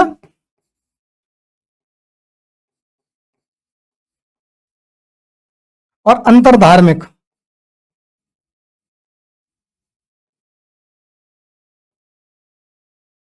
इन 2 तरह के विवाहों को मान्यता देने के लिए, सुरक्षा देने के लिए यह कानून लाया गया था। क्यों? क्योंकि उस समय इन विवाहों की मान्यता नहीं मिलती थी। इन विवाहों को अगर कोई 2 लोग, एक अलग जाति का दूसरी जाति की लड़की या दूसरी जाति का लड़का लड़की कुछ अलग विवाह करते, एक धर्म का दूसरे धर्म का लोग विवाह करते थे, तो उनके सामाजिक रूप से उनका खतरा होता था। जैसे कोई लोअर कास्ट का मेल है और अपर कास्ट की फीमेल है, ये दोनों शादी करना चाहते हैं, तो समाज मान्यता नहीं देता था। इन लोगों को मान्यता देने के लिए लाया गया था एसएमए। ऐसे ही मेल मान लो हिंदू है और फीमेल मुस्लिम है, या अपोजिट भी कर लो, तो इस केस में भी समाज मान्यता नहीं दे रहा था। तो इस तरह के कपल्स, जोड़े को मान्यता देने के लिए लाया गया था स्पेशल मैरिज एक्ट। तो आजकल जो हो रहा है वो यही तो हो रहा है कि एक पुरुष है और दूसरे पुरुष से शादी कर रहा है, बस इतना ही तो है, और समाज इसको मान्यता नहीं दे रहा है। यहां भी तो समाज मान्यता नहीं दे रहा था तो सरकार आई थी सामने, अब क्यों नहीं आ रही है? बस यही सवाल है, यही मांगा उन्होंने, बोला कि अब क्यों नहीं आ रही। भाई ऐसे में की तो मंशा यही थी कि जिन विवाहित जोड़ों को समाज मान्यता ना दे या जिन विवाहित जोड़ों पर सामाजिक खतरा हो उनको सुरक्षा देने के लिए लाया गया था, तो आज ये असुरक्षित फील कर रहे हैं। तो ये इसकी मंशा के हिसाब से। अगला तर्क था कि संतानोत्पत्ति जो है वो विवाह का एकमात्र उद्देश्य नहीं है। इन्होंने ये तर्क दिया, क्यों? क्योंकि अगर ऐसा होता तो विषम लैंगिक जितने भी जोड़े हैं जो बच्चा पैदा नहीं कर सकते उनके विवाह को निरस्त कर दिया जाना चाहिए, लेकिन ऐसा तो होता नहीं है। हमारे आसपास देखिए, आप अपने आसपास देखोगे तो बहुत से जोड़े ऐसे आपको मिल जाएंगे जो प्राकृतिक रूप से जैविक तौर पर बच्चे पैदा नहीं कर सकते। तो क्या उनके विवाह को अमान्य घोषित किया गया? किसी ने नहीं किया ना। तो इसका मतलब है कि जो संतानोत्पत्ति है वो विवाह का एकमात्र उद्देश्य तो नहीं है। जब विवाह का एकमात्र उद्देश्य संतानोत्पत्ति नहीं है तो इस पुरुष पुरुष वाले मामले में बच्चा तो पैदा होगा नहीं। जब बच्चा पैदा करना विवाह का उद्देश्य एकमात्र है ही नहीं तो इनको अलाउ करने में आपको क्या दिक्कत है? ये इनका अगला सवाल था। आगे चलते। इनका तर्क था कि अंतरराष्ट्रीय स्तर पर इस तरह के विवाहों की कानूनी मान्यता को स्वीकृति मिल रही है। 30 से अधिक देश हैं दुनिया के जिन्होंने सेम सेक्स मैरिज, समलैंगिक विवाहों को कानूनी मान्यता दे दी है। उनमें फ्रांस है, ब्राजील है, कनाडा है, इन ऐसे देश शामिल हैं। तो भारत इसमें क्यों पिछड़े? जब दुनिया में कोई चीज मान्यता हासिल कर रही है तो हम इसमें क्यों पिछड़ रहे हैं? इनका अगला तर्क ये था। अगला तर्क ये था कि अगर आप मान्यता देते हो तो अंतरराष्ट्रीय अनुबंधों का पालन भी सुनिश्चित करोगे। कौन कौन से अनुबंध है? मानवाधिकारों की सार्वभौमिक घोषणा, ये अगला आपका होमवर्क है। क्या है? कौन लाया? मुख्य प्रावधान क्या है? उद्देश्य क्या है? इनकी सीमाएं क्या हैं? इत्यादि। अगर नोट्स हैं तो रिवाइज कर लो, नहीं है तो बना लो। ये अगला अलाइड टॉपिक था। ठीक है। अगला अनुबंध है आर्थिक, सामाजिक, सांस्कृतिक अधिकारों पर अंतरराष्ट्रीय संविदा। ये क्या निर्देश देती राज्य को कि वह किसी व्यक्ति को अपनी पसंद के व्यक्ति से विवाह करने और घर बसाने में हस्तक्षेप ना करे। तो आप अगर समलैंगिक विवाह को यानी महिला को महिला से और पुरुष को पुरुष से विवाह करना है तो सरकार को क्या चाहिए? हस्तक्षेप नहीं करना है, सपोर्ट करना है। ये इस संविदा का कहना है, निर्देश है। अब ये कौन लाया था? यही फिर सारे सवाल इस वाले में भी आपको करना है। ये दोनों आपका होमवर्क रहा। ठीक है। कौन लाया था? भारत हस्ताक्षर करता है, तो ध्यान रखना है दोनों का हस्ताक्षर करता है भारत।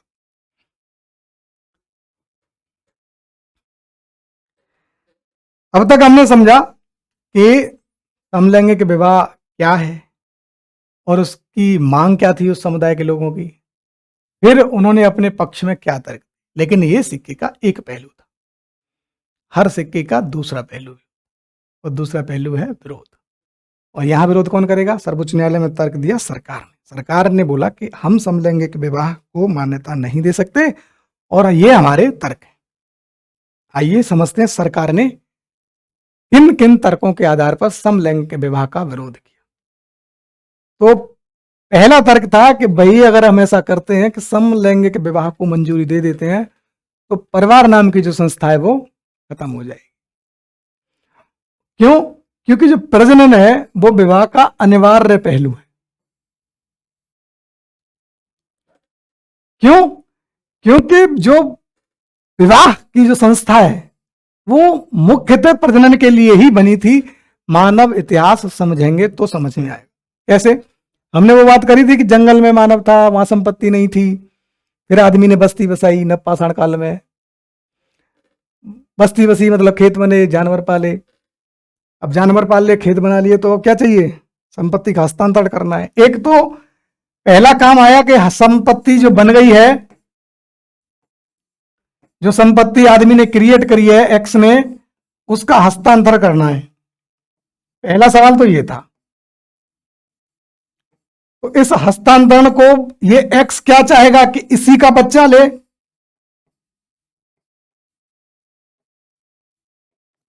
अब ये कैसे सुनिश्चित होगा कि जो बच्चा सी पैदा हुआ वो इसी का था।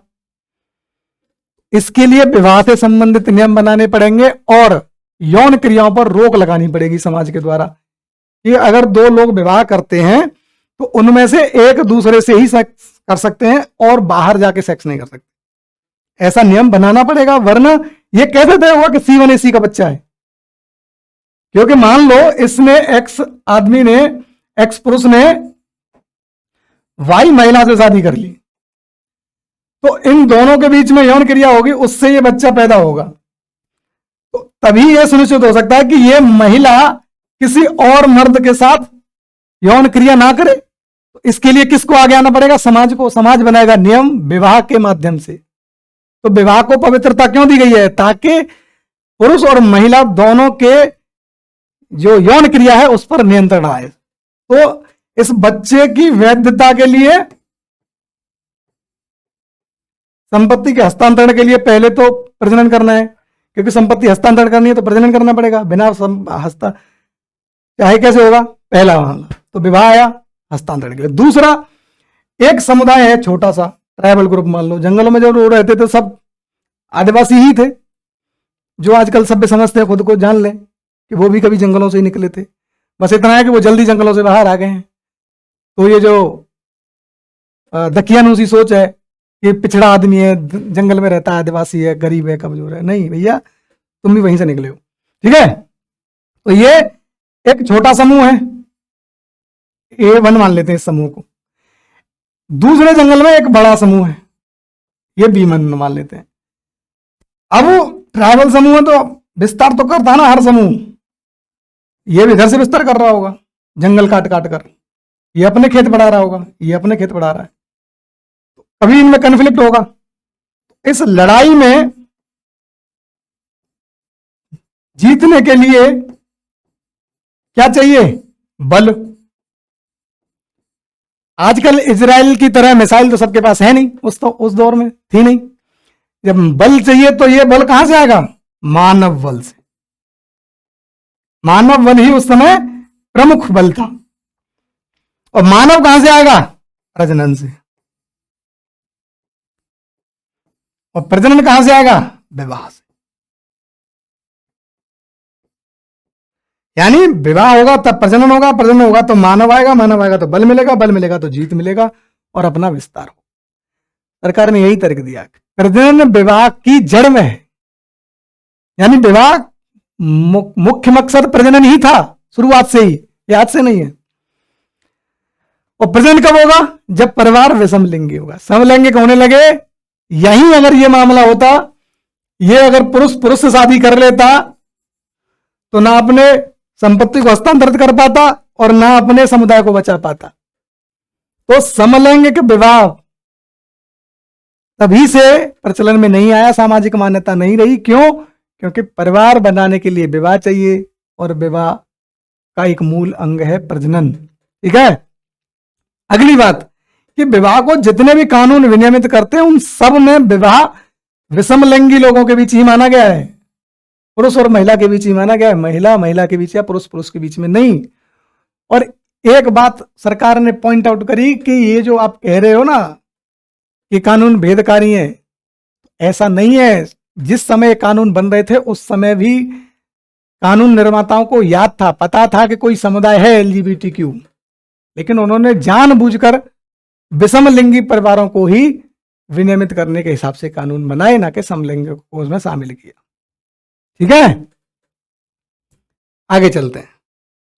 सरकार का अगला तर्क था एक रीडिंग इन कंसेप्ट है, मतलब न्यायिक समीक्षा में न्यायपालिका इसका प्रयोग करती है। मतलब किसी कानून को पढ़ना तो किस पर्सपेक्टिव से, किस लिहाज से, किस दृष्टिकोण से कितना पढ़ सकती है, ये उसके बारे में है।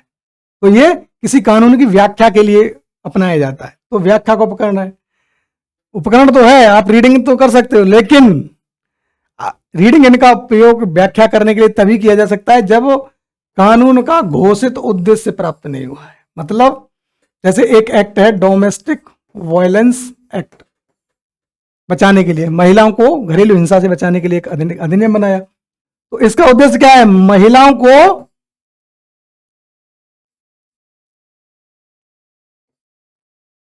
उद्देश्य, घोषित उद्देश्य बता रहा हूं, महिलाओं को घरेलू हिंसा से बचाना।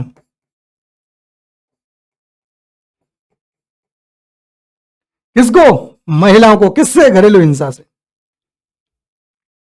अब रीडिंग इन का आप प्रयोग कर रहे हो, यानी कानून को पढ़ रहे हो, डोमेस्टिक वायलेंस एक्ट को, तो घोषित उद्देश्य को हासिल नहीं हुआ है। मतलब एक महिला है M1, ये न्यायपालिका जाती है, SC में गई, बोली कि मुझे मेरे पति ने मारा है, तब तो ये कानून के तहत रीडिंग इन का प्रयोग करके सर्वोच्च न्यायालय इसको राहत दे सकता है। लेकिन एक पुरुष M2, ये मेल है, ये महिला थी, ये पुरुष है, और ये चला गया और ये बोला कि मुझे घर में मेरी पिटाई हुई है, वो बोले कि उसकी पिटाई उसके घर में हुई है, उसकी पत्नी ने उसको मारा है, और वो सर्वोच्च न्यायालय से बोले कि आप मुझे सुरक्षा दीजिए। तब क्योंकि घोषित उद्देश्य ही नहीं है पुरुष को बचाना, तो आप रीडिंग इनका उपयोग नहीं कर सकते।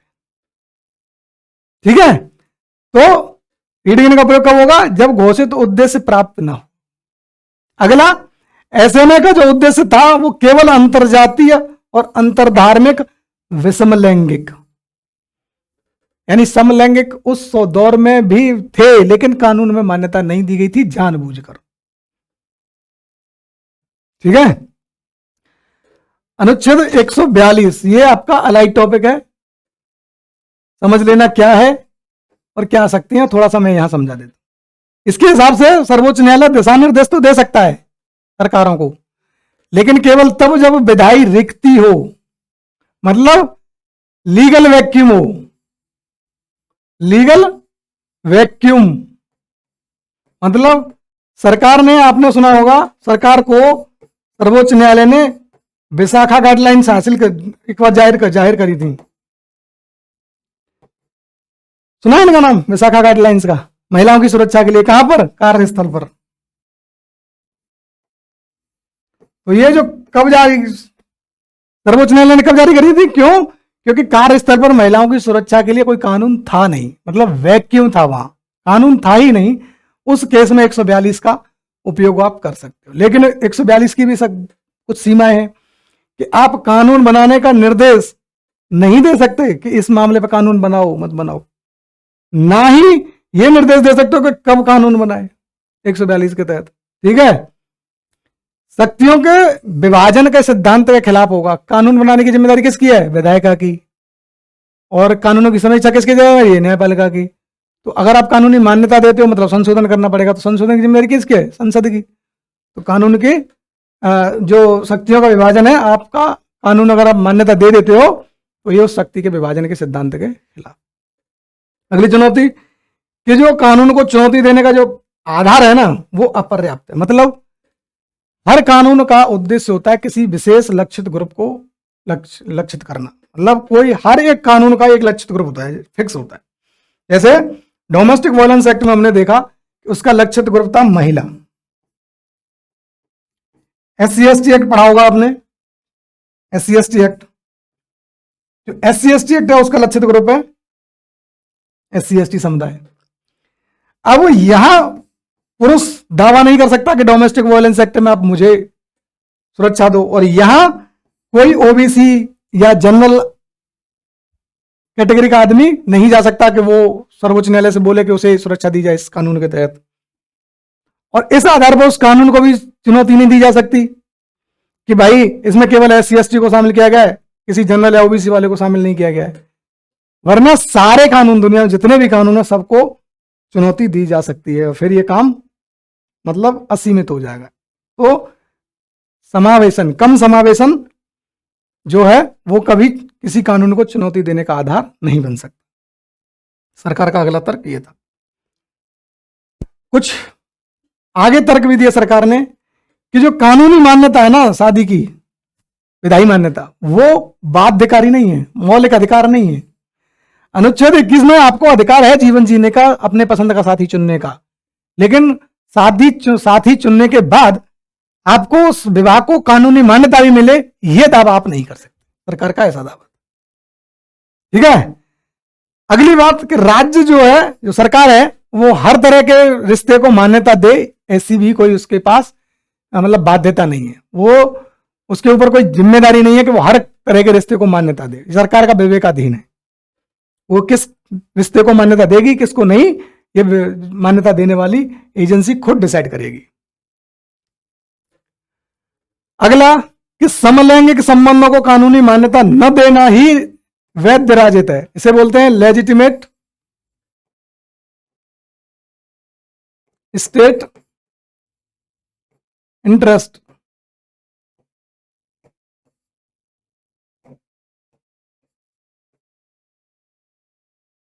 मतलब सरकार ने कहा कि वो अगर समलैंगिक संबंधों को मान्यता नहीं देती है, विवाह को कानूनी मान्यता नहीं देती है, तो उसमें उसका हित है। कैसे हित है? क्योंकि वो ऐसा करके वैवाहिक आचरण को नियंत्रित कर सकती है। वरना पुरुष यौन क्रिया कर रहे हैं, महिलाएं यौन क्रिया कर रही हैं, तो अव्यवस्था फैल सकती है। तो यौन आचरण, वैवाहिक आचरण को नियंत्रित करने के लिए जरूरी है कि वो समलैंगिक विवाह को कानूनी मान्यता ना दे।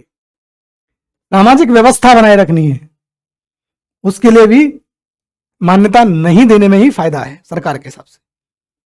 वैध तरीके से, अब वैधता का क्या मतलब है ये सरकार ने डिफाइन नहीं किया है, लेकिन सरकार के हिसाब से वैध तरीके से अगर समाज की प्रगति सुनिश्चित करनी है तो उसे इस तरह के समलैंगिक संबंधों के विवाह को कानूनी मान्यता नहीं देनी चाहिए। उसके हिसाब से बच्चों के लालन पालन के लिए, मतलब हर बच्चे के लालन पालन के लिए सरकार के हिसाब से क्या जरूरी है? एक माता और एक पिता। सरकार का मानना ये कितना सही है कितना नहीं आगे समझ लेंगे। सर्वोच्च न्यायालय ने खुद इस तर्क को खारिज कर दिया है। तो उसके सरकार के हिसाब से क्या है कि बच्चा का पूर्ण विकास करना है तो उसको उसके लालन पालन के समय उसके पास एक माता और उसके पास एक पिता होना चाहिए। लेकिन समलैंगिक समूह में, विवाहित जोड़े में, या तो ये दोनों होंगे या ये दोनों होंगे, लेकिन ये दोनों नहीं होंगे। तो इसलिए बच्चे के हित को ध्यान में रखते हुए हमें सरकार को चाहिए कि वो समलैंगिक विवाह को कानूनी मान्यता ना दे। अन्य समस्याएं आ सकती हैं, जैसे अनाचार बढ़ सकता है, इंसेस्ट। मतलब भाई बहन कुछ दो लोग आते हैं, कोई दो लोग आते हैं, भाई बहन है वो, और वो बोलने लगे कि हमारी शादी को भी मान्यता दो। अगर वो बोलने लगे कि उनकी शादी को भी मान्यता दी जाए तो सरकार कैसे मना करेगी? कुछ लोग ऐसे भी हो सकते हैं, मान लो एक पुरुष है और इसके पास इतनी संपत्ति है कि 10 महिलाओं को फीड कर सकता है, और ये 10 महिलाओं को राजी भी कर ले, मान लो 1 2 3 4 राजी भी कर ले, सब खुश हैं इसके साथ, तो ये बोलेगा कि हम तो राजी से कर रहे हैं सारे काम, तो इसको भी मान्यता दी जाए। तो फिर सरकार कैसे मना करेगी इन दोनों केस में? इस भाई बहन के जोड़े को और इस बहुविवाह के समूह को कैसे मना करेगी सरकार? आगे दिक्कत पड़ सकती है अगर आज ये समलैंगिक संबंधों को मान्यता दे देती है। तो सरकार का तर्क था। अब जानते हैं, हमने अब तक समलैंगिक विवाह के पक्ष में तर्क समझे, समलैंगिक विवाह के विपक्ष में तर्क समझे। अब जान लेते हैं सर्वोच्च न्यायालय ने क्या कहा और क्या रुख था। तो सर्वोच्च न्यायालय में इस फैसले को देने वाली बेंच में कितने जज थे? 5। इनमें 3 ने मना कर दिया और 2 इसके पक्ष में थे, उनमें अपने सीजीआई भी थे। हम दोनों मतों को जानना हमारे लिए जरूरी है, तो हम समझते हैं। ये बहुमत का रुख था। बहुमत के हिसाब से क्या था कि मौजूदा कानूनों की अगर लिंग तटस्थ व्याख्या, हमने समझी थी लिंग संबद्ध और लिंग तटस्थ शब्दावली व्याख्या की जाती है, तो ये महिलाओं के हित में नहीं है। क्यों? क्योंकि डोमेस्टिक वायलेंस एक्ट में महिला ही विक्टिम हो सकती है। जो पीड़ित है, पीड़ित पक्ष कौन होता है? महिला। लेकिन अगर डोमेस्टिक वायलेंस एक्ट में महिला की जगह व्यक्ति शब्द यूज कर दिया जाए तो जो महिला संवेदनशील समूह है उसकी सुरक्षा पर खतरा आ जाएगा। फिर ये तय करना मुश्किल हो जाएगा कि कब किसको सुरक्षा दी जाए, कब किसको सुरक्षा न दी जाए। और महिला लगभग 50% पॉपुलेशन बनाती हैं। LGBTQ का कोई फिक्स्ड डेटा है नहीं, तो मान लो 1-2% के आसपास होंगे भी। तो जो बहुमत सर्वोच्च न्यायालय में इस पीठ में बहुमत का मत था वो था कि इस 1-2% के हितों के लिए हम 50% के हितों को बलि नहीं चढ़ा सकते। कुछ कानूनी सीमाएं हैं हमारे सामने, संवैधानिक सीमा है कि परमादेश मैंडमस, ये अगला होमवर्क है। ये क्या होता है? रिट क्या चीज है? इसमें किसे जारी करी जा सकती है, किसे नहीं, किसे की जा सकती है, किसे नहीं, ये देखना है। और इसका मतलब क्या है पहले समझना है। तो सर्वोच्च न्यायालय ने बोला कि हम परमादेश विधायिका को जारी कर ही नहीं सकते, ये संवैधानिक सीमा है हमारे ऊपर, लिमिटेशन है। अगला कि जो विषम लैंगिक संबंधों में ट्रांसजेंडर जितने भी व्यक्ति हैं, मतलब ट्रांस मैन या ट्रांस वुमेन, तो वो तो शादी कर ही सकते हैं। यानी ट्रांस वुमेन एक मैन से शादी कर सकती है, नॉर्मल मैन से या ट्रांस मैन से। ट्रांस मैन नॉर्मल वुमेन से या ट्रांस वुमेन से शादी कर ही सकता है। तो ट्रांसजेंडर तो शादी जो व्यवस्था हमारे पास उपलब्ध है उसमें भी कर सकते हैं। ये हमारे बहुमत के विचार थे, बहुमत पक्ष के। ये है अल्पमत का विचार, जिसमें मुख्य न्यायाधीश मुख्य हैं, उनके हिसाब से। तो सरकार ने समलैंगिकता के बारे में कुछ बातें बोली थी, उनका खंडन किया है CJI ने कुछ इस तरह। तो सरकार का मानना था कि जो समलैंगिक संबंध है वो अप्राकृतिक है, नई बात है, अभी अभी शुरू हुई है, अस्वाभाविक है, शहरी बात है, ये कोई गांव में देखने को नहीं मिलती, विदेशी है, भारतीय नहीं है। ऐसी कुछ बातें सरकार ने बोली। खंडन किया सर्वोच्च न्यायालय के मुख्य न्यायाधीश ने, बोले कि भाई देखो, समलैंगिकता जो है वो अप्राकृतिक नहीं, वेरी मच प्राकृतिक है। मतलब आदमी का जेंडर आदमी तय नहीं करता, आदमी अपनी मन से तय नहीं कर लेता, वो अंदर हार्मोनल चेंज है। वो हार्मोनल चेंज आदमी के हाथ में तो होते नहीं है, अंदर से आता है, व्यक्तिगत है, आंतरिक फीलिंग है, बाहरी फीलिंग नहीं है। ब्रह्मचर्य बाहरी है, लेकिन अंदर से फीलिंग आ रही है हार्मोनल चेंज की वजह से, तो वो तो प्रकृति ने दिया है ना उसको। बहुत प्राचीन है। क्यों? क्योंकि शिखंडी नाम का पात्र आपने महाभारत में सुना होगा, और महाभारत अगर मिथकीय कथा भी है, मिथकीय कथा भी है, तो ऐसे पात्र कम से कम समाज में एग्जिस्ट कर रहे होंगे, उसका नाम शिखंडी हो सकता। शिखंडी जैसे पात्र महाभारत काल के समय में थे, जब महाभारत लिखा गया होगा उस समय के समाज में कुछ लोग ऐसे रहे होंगे जो न खुद को पुरुष समझ रहे होंगे न महिला। मतलब कहने का यह था, शिखंडी एग्जैक्ट आदमी हो या ना हो, लेकिन शिखंडी जैसे लोग रहे होंगे, और ये उस समय रहे होंगे जब महाभारत लिखा गया था। कितनी भी काल्पनिक कहानी हो, लेकिन उस समय भी ऐसे लोग रहे होंगे, तभी ये विचार किसी के दिमाग में आ सकता है। अस्वाभाविक नहीं है, वेरी मच स्वाभाविक है। क्यों? क्योंकि प्राकृतिक है, इसलिए स्वाभाविक है। कोई चीज जो प्राकृतिक है उसे आप अस्वाभाविक नहीं बोल सकते। शहरी नहीं है, ग्रामीण भी है। क्यों? क्योंकि यहां बस ये मुखर रूप में उपलब्ध है। फर्क बस इतना है कि यहां शहरों में ये मुखर है, मतलब आप मेट्रो में चल रहे हो, देख सकते हो, आप पुरुष को लिपस्टिक लगाए हुए देख सकते हो, लंबे बालों के साथ, कानों के साथ, बहुत देखने का मिल जाएगा, इसमें कोई बड़ी बात नहीं है। तो यहां शहरों में मुखर है, बस यहां हिडन है, यहां छिपी हुई है, इतना ही अंतर है।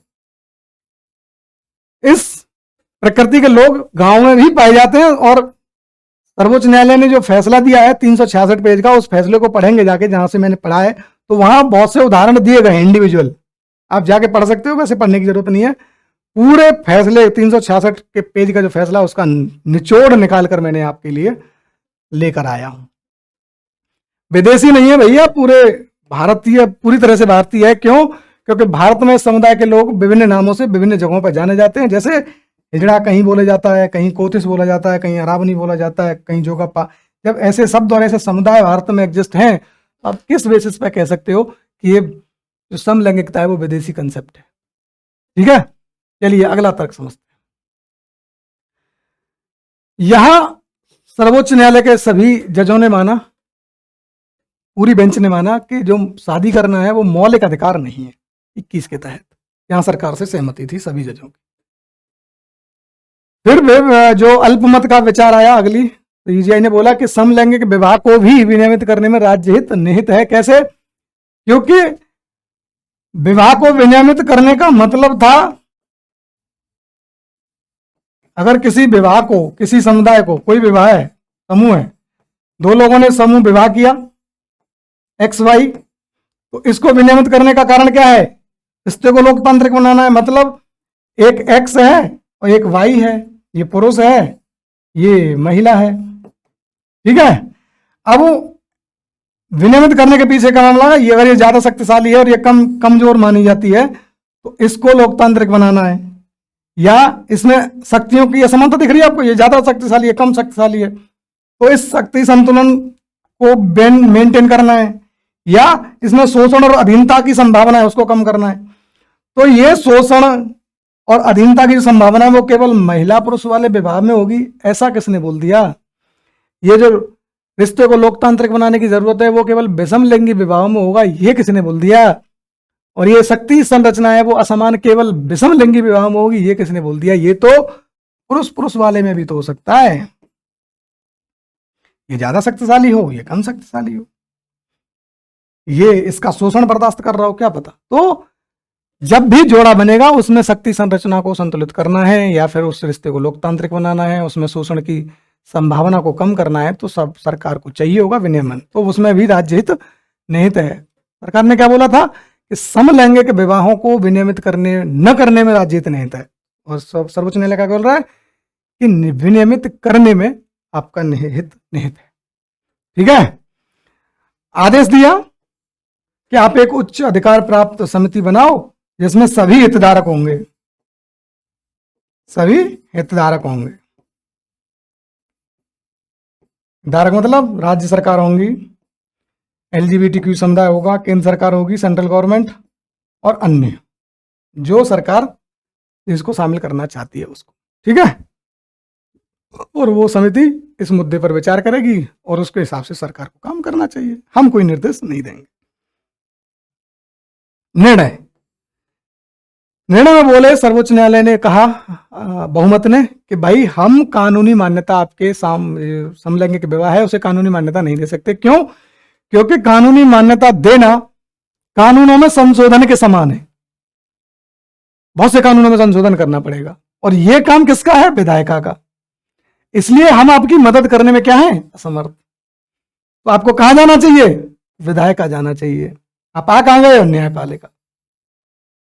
और आपको जाना कहां है? विधायिका। मतलब बस इतना ही फैसला था। तो ये जान लेना जरूरी है। कुछ लोगों भ्रांतियां फैला रहे हैं कि सर्वोच्च न्यायालय ने मान्यता नहीं दी, सर्वोच्च न्यायालय ने मान्यता नहीं, सर्वोच्च न्यायालय ने विवाह को गलत, समलैंगिक विवाहों को गलत मान लिया। ये भ्रांतियां फैल रही होंगी, इसे अफवाह बोलते हैं। अफवाह से बचना है, अफवाह से बचना है। मतलब अब आपको समझ होनी चाहिए कि सर्वोच्च न्यायालय ने यह नहीं कहा कि समलैंगिक विवाह गलत है, उन्होंने ये भी नहीं कहा कि समलैंगिक संबंध गलत है, उन्होंने ये नहीं कहा कि एलजीबीटीक्यू होना गलत है। उन्होंने सिर्फ इतना कहा कि हम आपकी मदद करने में असमर्थ हैं क्योंकि कानूनी बाध्यताएं, संवैधानिक सीमाएं हैं। हम ये काम नहीं कर सकते कि आपको कानूनी मान्यता दें, ये काम करने की जिम्मेदारी है विधायक की, आप वहां जाइए। तो अब आपकी समझ इस विषय के संबंध में क्लियर होनी चाहिए। अब आप व्हाट्सएप यूनिवर्सिटी के चक्कर में नहीं पड़ोगे। तो देखा होगा आपने कुछ गैंग, खासकर जो न्यूज चैनल्स हैं वो मिल जाएंगे आपको प्रीचिंग करते हुए, वहां उपदेशबाजी चल रही होगी कि समलैंगिक विवाह को सर्वोच्च न्यायालय ने मान्यता नहीं दी। ये बात सही है कि मान्यता नहीं दी, लेकिन उसका कारण जानना उससे भी ज्यादा जरूरी है। वो है संवैधानिक सीमा, कि उस शक्ति के विभाजन के सिद्धांत के हिसाब से काम विधायिका का है, ना कि न्यायपालिका। आगे का रास्ता क्या हो सकता है? तो सुझाव है कि संवेदनशील और समावेशी शिक्षा होनी चाहिए। मतलब अगर बच्चे किसी भी सेक्सुअल ओरिएंटेशन के साथ हैं तो उनका उपहास नहीं उड़ाया जाना चाहिए, और ये बात किताबों में, सिलेबस में रिफ्लेक्ट होनी चाहिए। वहां 2 ही जेंडर एक्सेप्टेड हैं इस किताबों में। एनसीईआरटी पढ़िए, आप किसी भी राज्य बोर्ड की किताब पढ़िए तो वहां महिला पुरुष ही है, वहां एलजीबीटीक्यूआई के बारे में कोई मेंशन ही नहीं है, रिकॉग्नाइज ही नहीं करा है। तो एनसीईआरटी समाज का एक महत्वपूर्ण अंग है, हिस्सा है, समाज को विनियमित शेप करने में, आकार देने में महत्वपूर्ण भूमिका निभाता है। इसलिए उसके पाठ्यक्रम में, किताबों में सोशल सेक्सुअल बाइनरी से हटकर आगे एलजीबीटीक्यूआई के रूप में नॉर्मल बताना चाहिए कि जितने भी लोग हैं LGBTQI हो या नॉर्मल हो, स्ट्रेट हो, गे हो, लेस्बियन हो, बाइसेक्सुअल हो, ट्रांसजेंडर हो, इंटरसेक्स हो, एसेक्सुअल हो और कोई भी हो, सब नॉर्मल है। तो अभी तक नॉर्मल क्या बताया जाता है, सामान्य बताया जाता है केवल पुरुष और महिला, लेकिन अब जरूरत है संवेदनशील बनाने की कि सभी नॉर्मल है। इनके बारे में जागरूकता फैलाने के लिए television, cinema, social media, news media, संगठित आंदोलन की जरूरत है, क्योंकि जब भी किसी समुदाय को अपने हित में कानून बनवाने होते हैं उसको आंदोलन करना होता है। ये हम इतिहास से भी सीख सकते हैं। स्वतंत्रता आंदोलन में जब हमको दमनकारी कानूनों का विरोध करना होता था तो आंदोलन करना होता था, और अपने पक्ष में कोई कानून बनवाना होता था तो आंदोलन करना होता था। और ये बात केवल स्वतंत्रता आंदोलन तक सीमित नहीं थी, स्वतंत्र भारत में भी अब तक ऐसा होता आ रहा है, हो रहा है आजकल भी। जैसे वन पेंशन के लिए लंबा आंदोलन चला, लोकपाल बिल लाने के लिए आंदोलन चला, किसान कानूनों को वापस करवाने के लिए आंदोलन चला, महिलाओं ने अपने अधिकार पाने के लिए कानून बनवाने के लिए आंदोलन चले, पर्यावरण संरक्षण के लिए आंदोलन चल रहे हैं। तो इस समुदाय को भी अपने हक में कानून बनवाने के लिए क्या करना पड़ेगा, आंदोलन करना पड़ेगा। और सरकार को भी थोड़ा प्रोएक्टिव होना चाहिए, मतलब सरकार नागरिक समझे, सामान्य समझे LGBTQIA+ समुदाय के लोगों को, और उनके हितों की, उनकी सुरक्षा का पूरा जिम्मा उठाए, और उसमें सकारात्मक कदम जितने उठा सकते हैं उतने उठाए। खासकर इनके स्किल, योग्यता निर्माण पर, क्षमता निर्माण पर इनके काम करें, और इनके समाज में समावेशन को एक महत्वपूर्ण नीतिगत हिस्सा बनाए, नीति का हिस्सा बनाना चाहिए। इसी के साथ आज का हमारा ये टॉपिक समाप्त होता है। उम्मीद करता हूं मैं इस टॉपिक को आपको UPSC मुख्य परीक्षा के लिहाज से अच्छी तरह से समझा पाया हूं। अब आप इस टॉपिक से UPSC अगर कोई सवाल पूछता है मेंस में या प्रीलिम्स में तो सहजतापूर्वक उत्तर दे पाओगे, इतना मैं आश्वस्त हूं।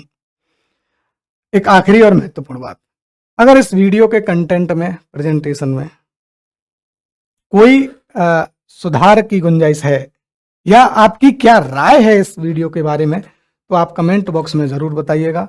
मुझे आपका इंतजार रहेगा। धन्यवाद। नमस्कार। मैं राजकुमार।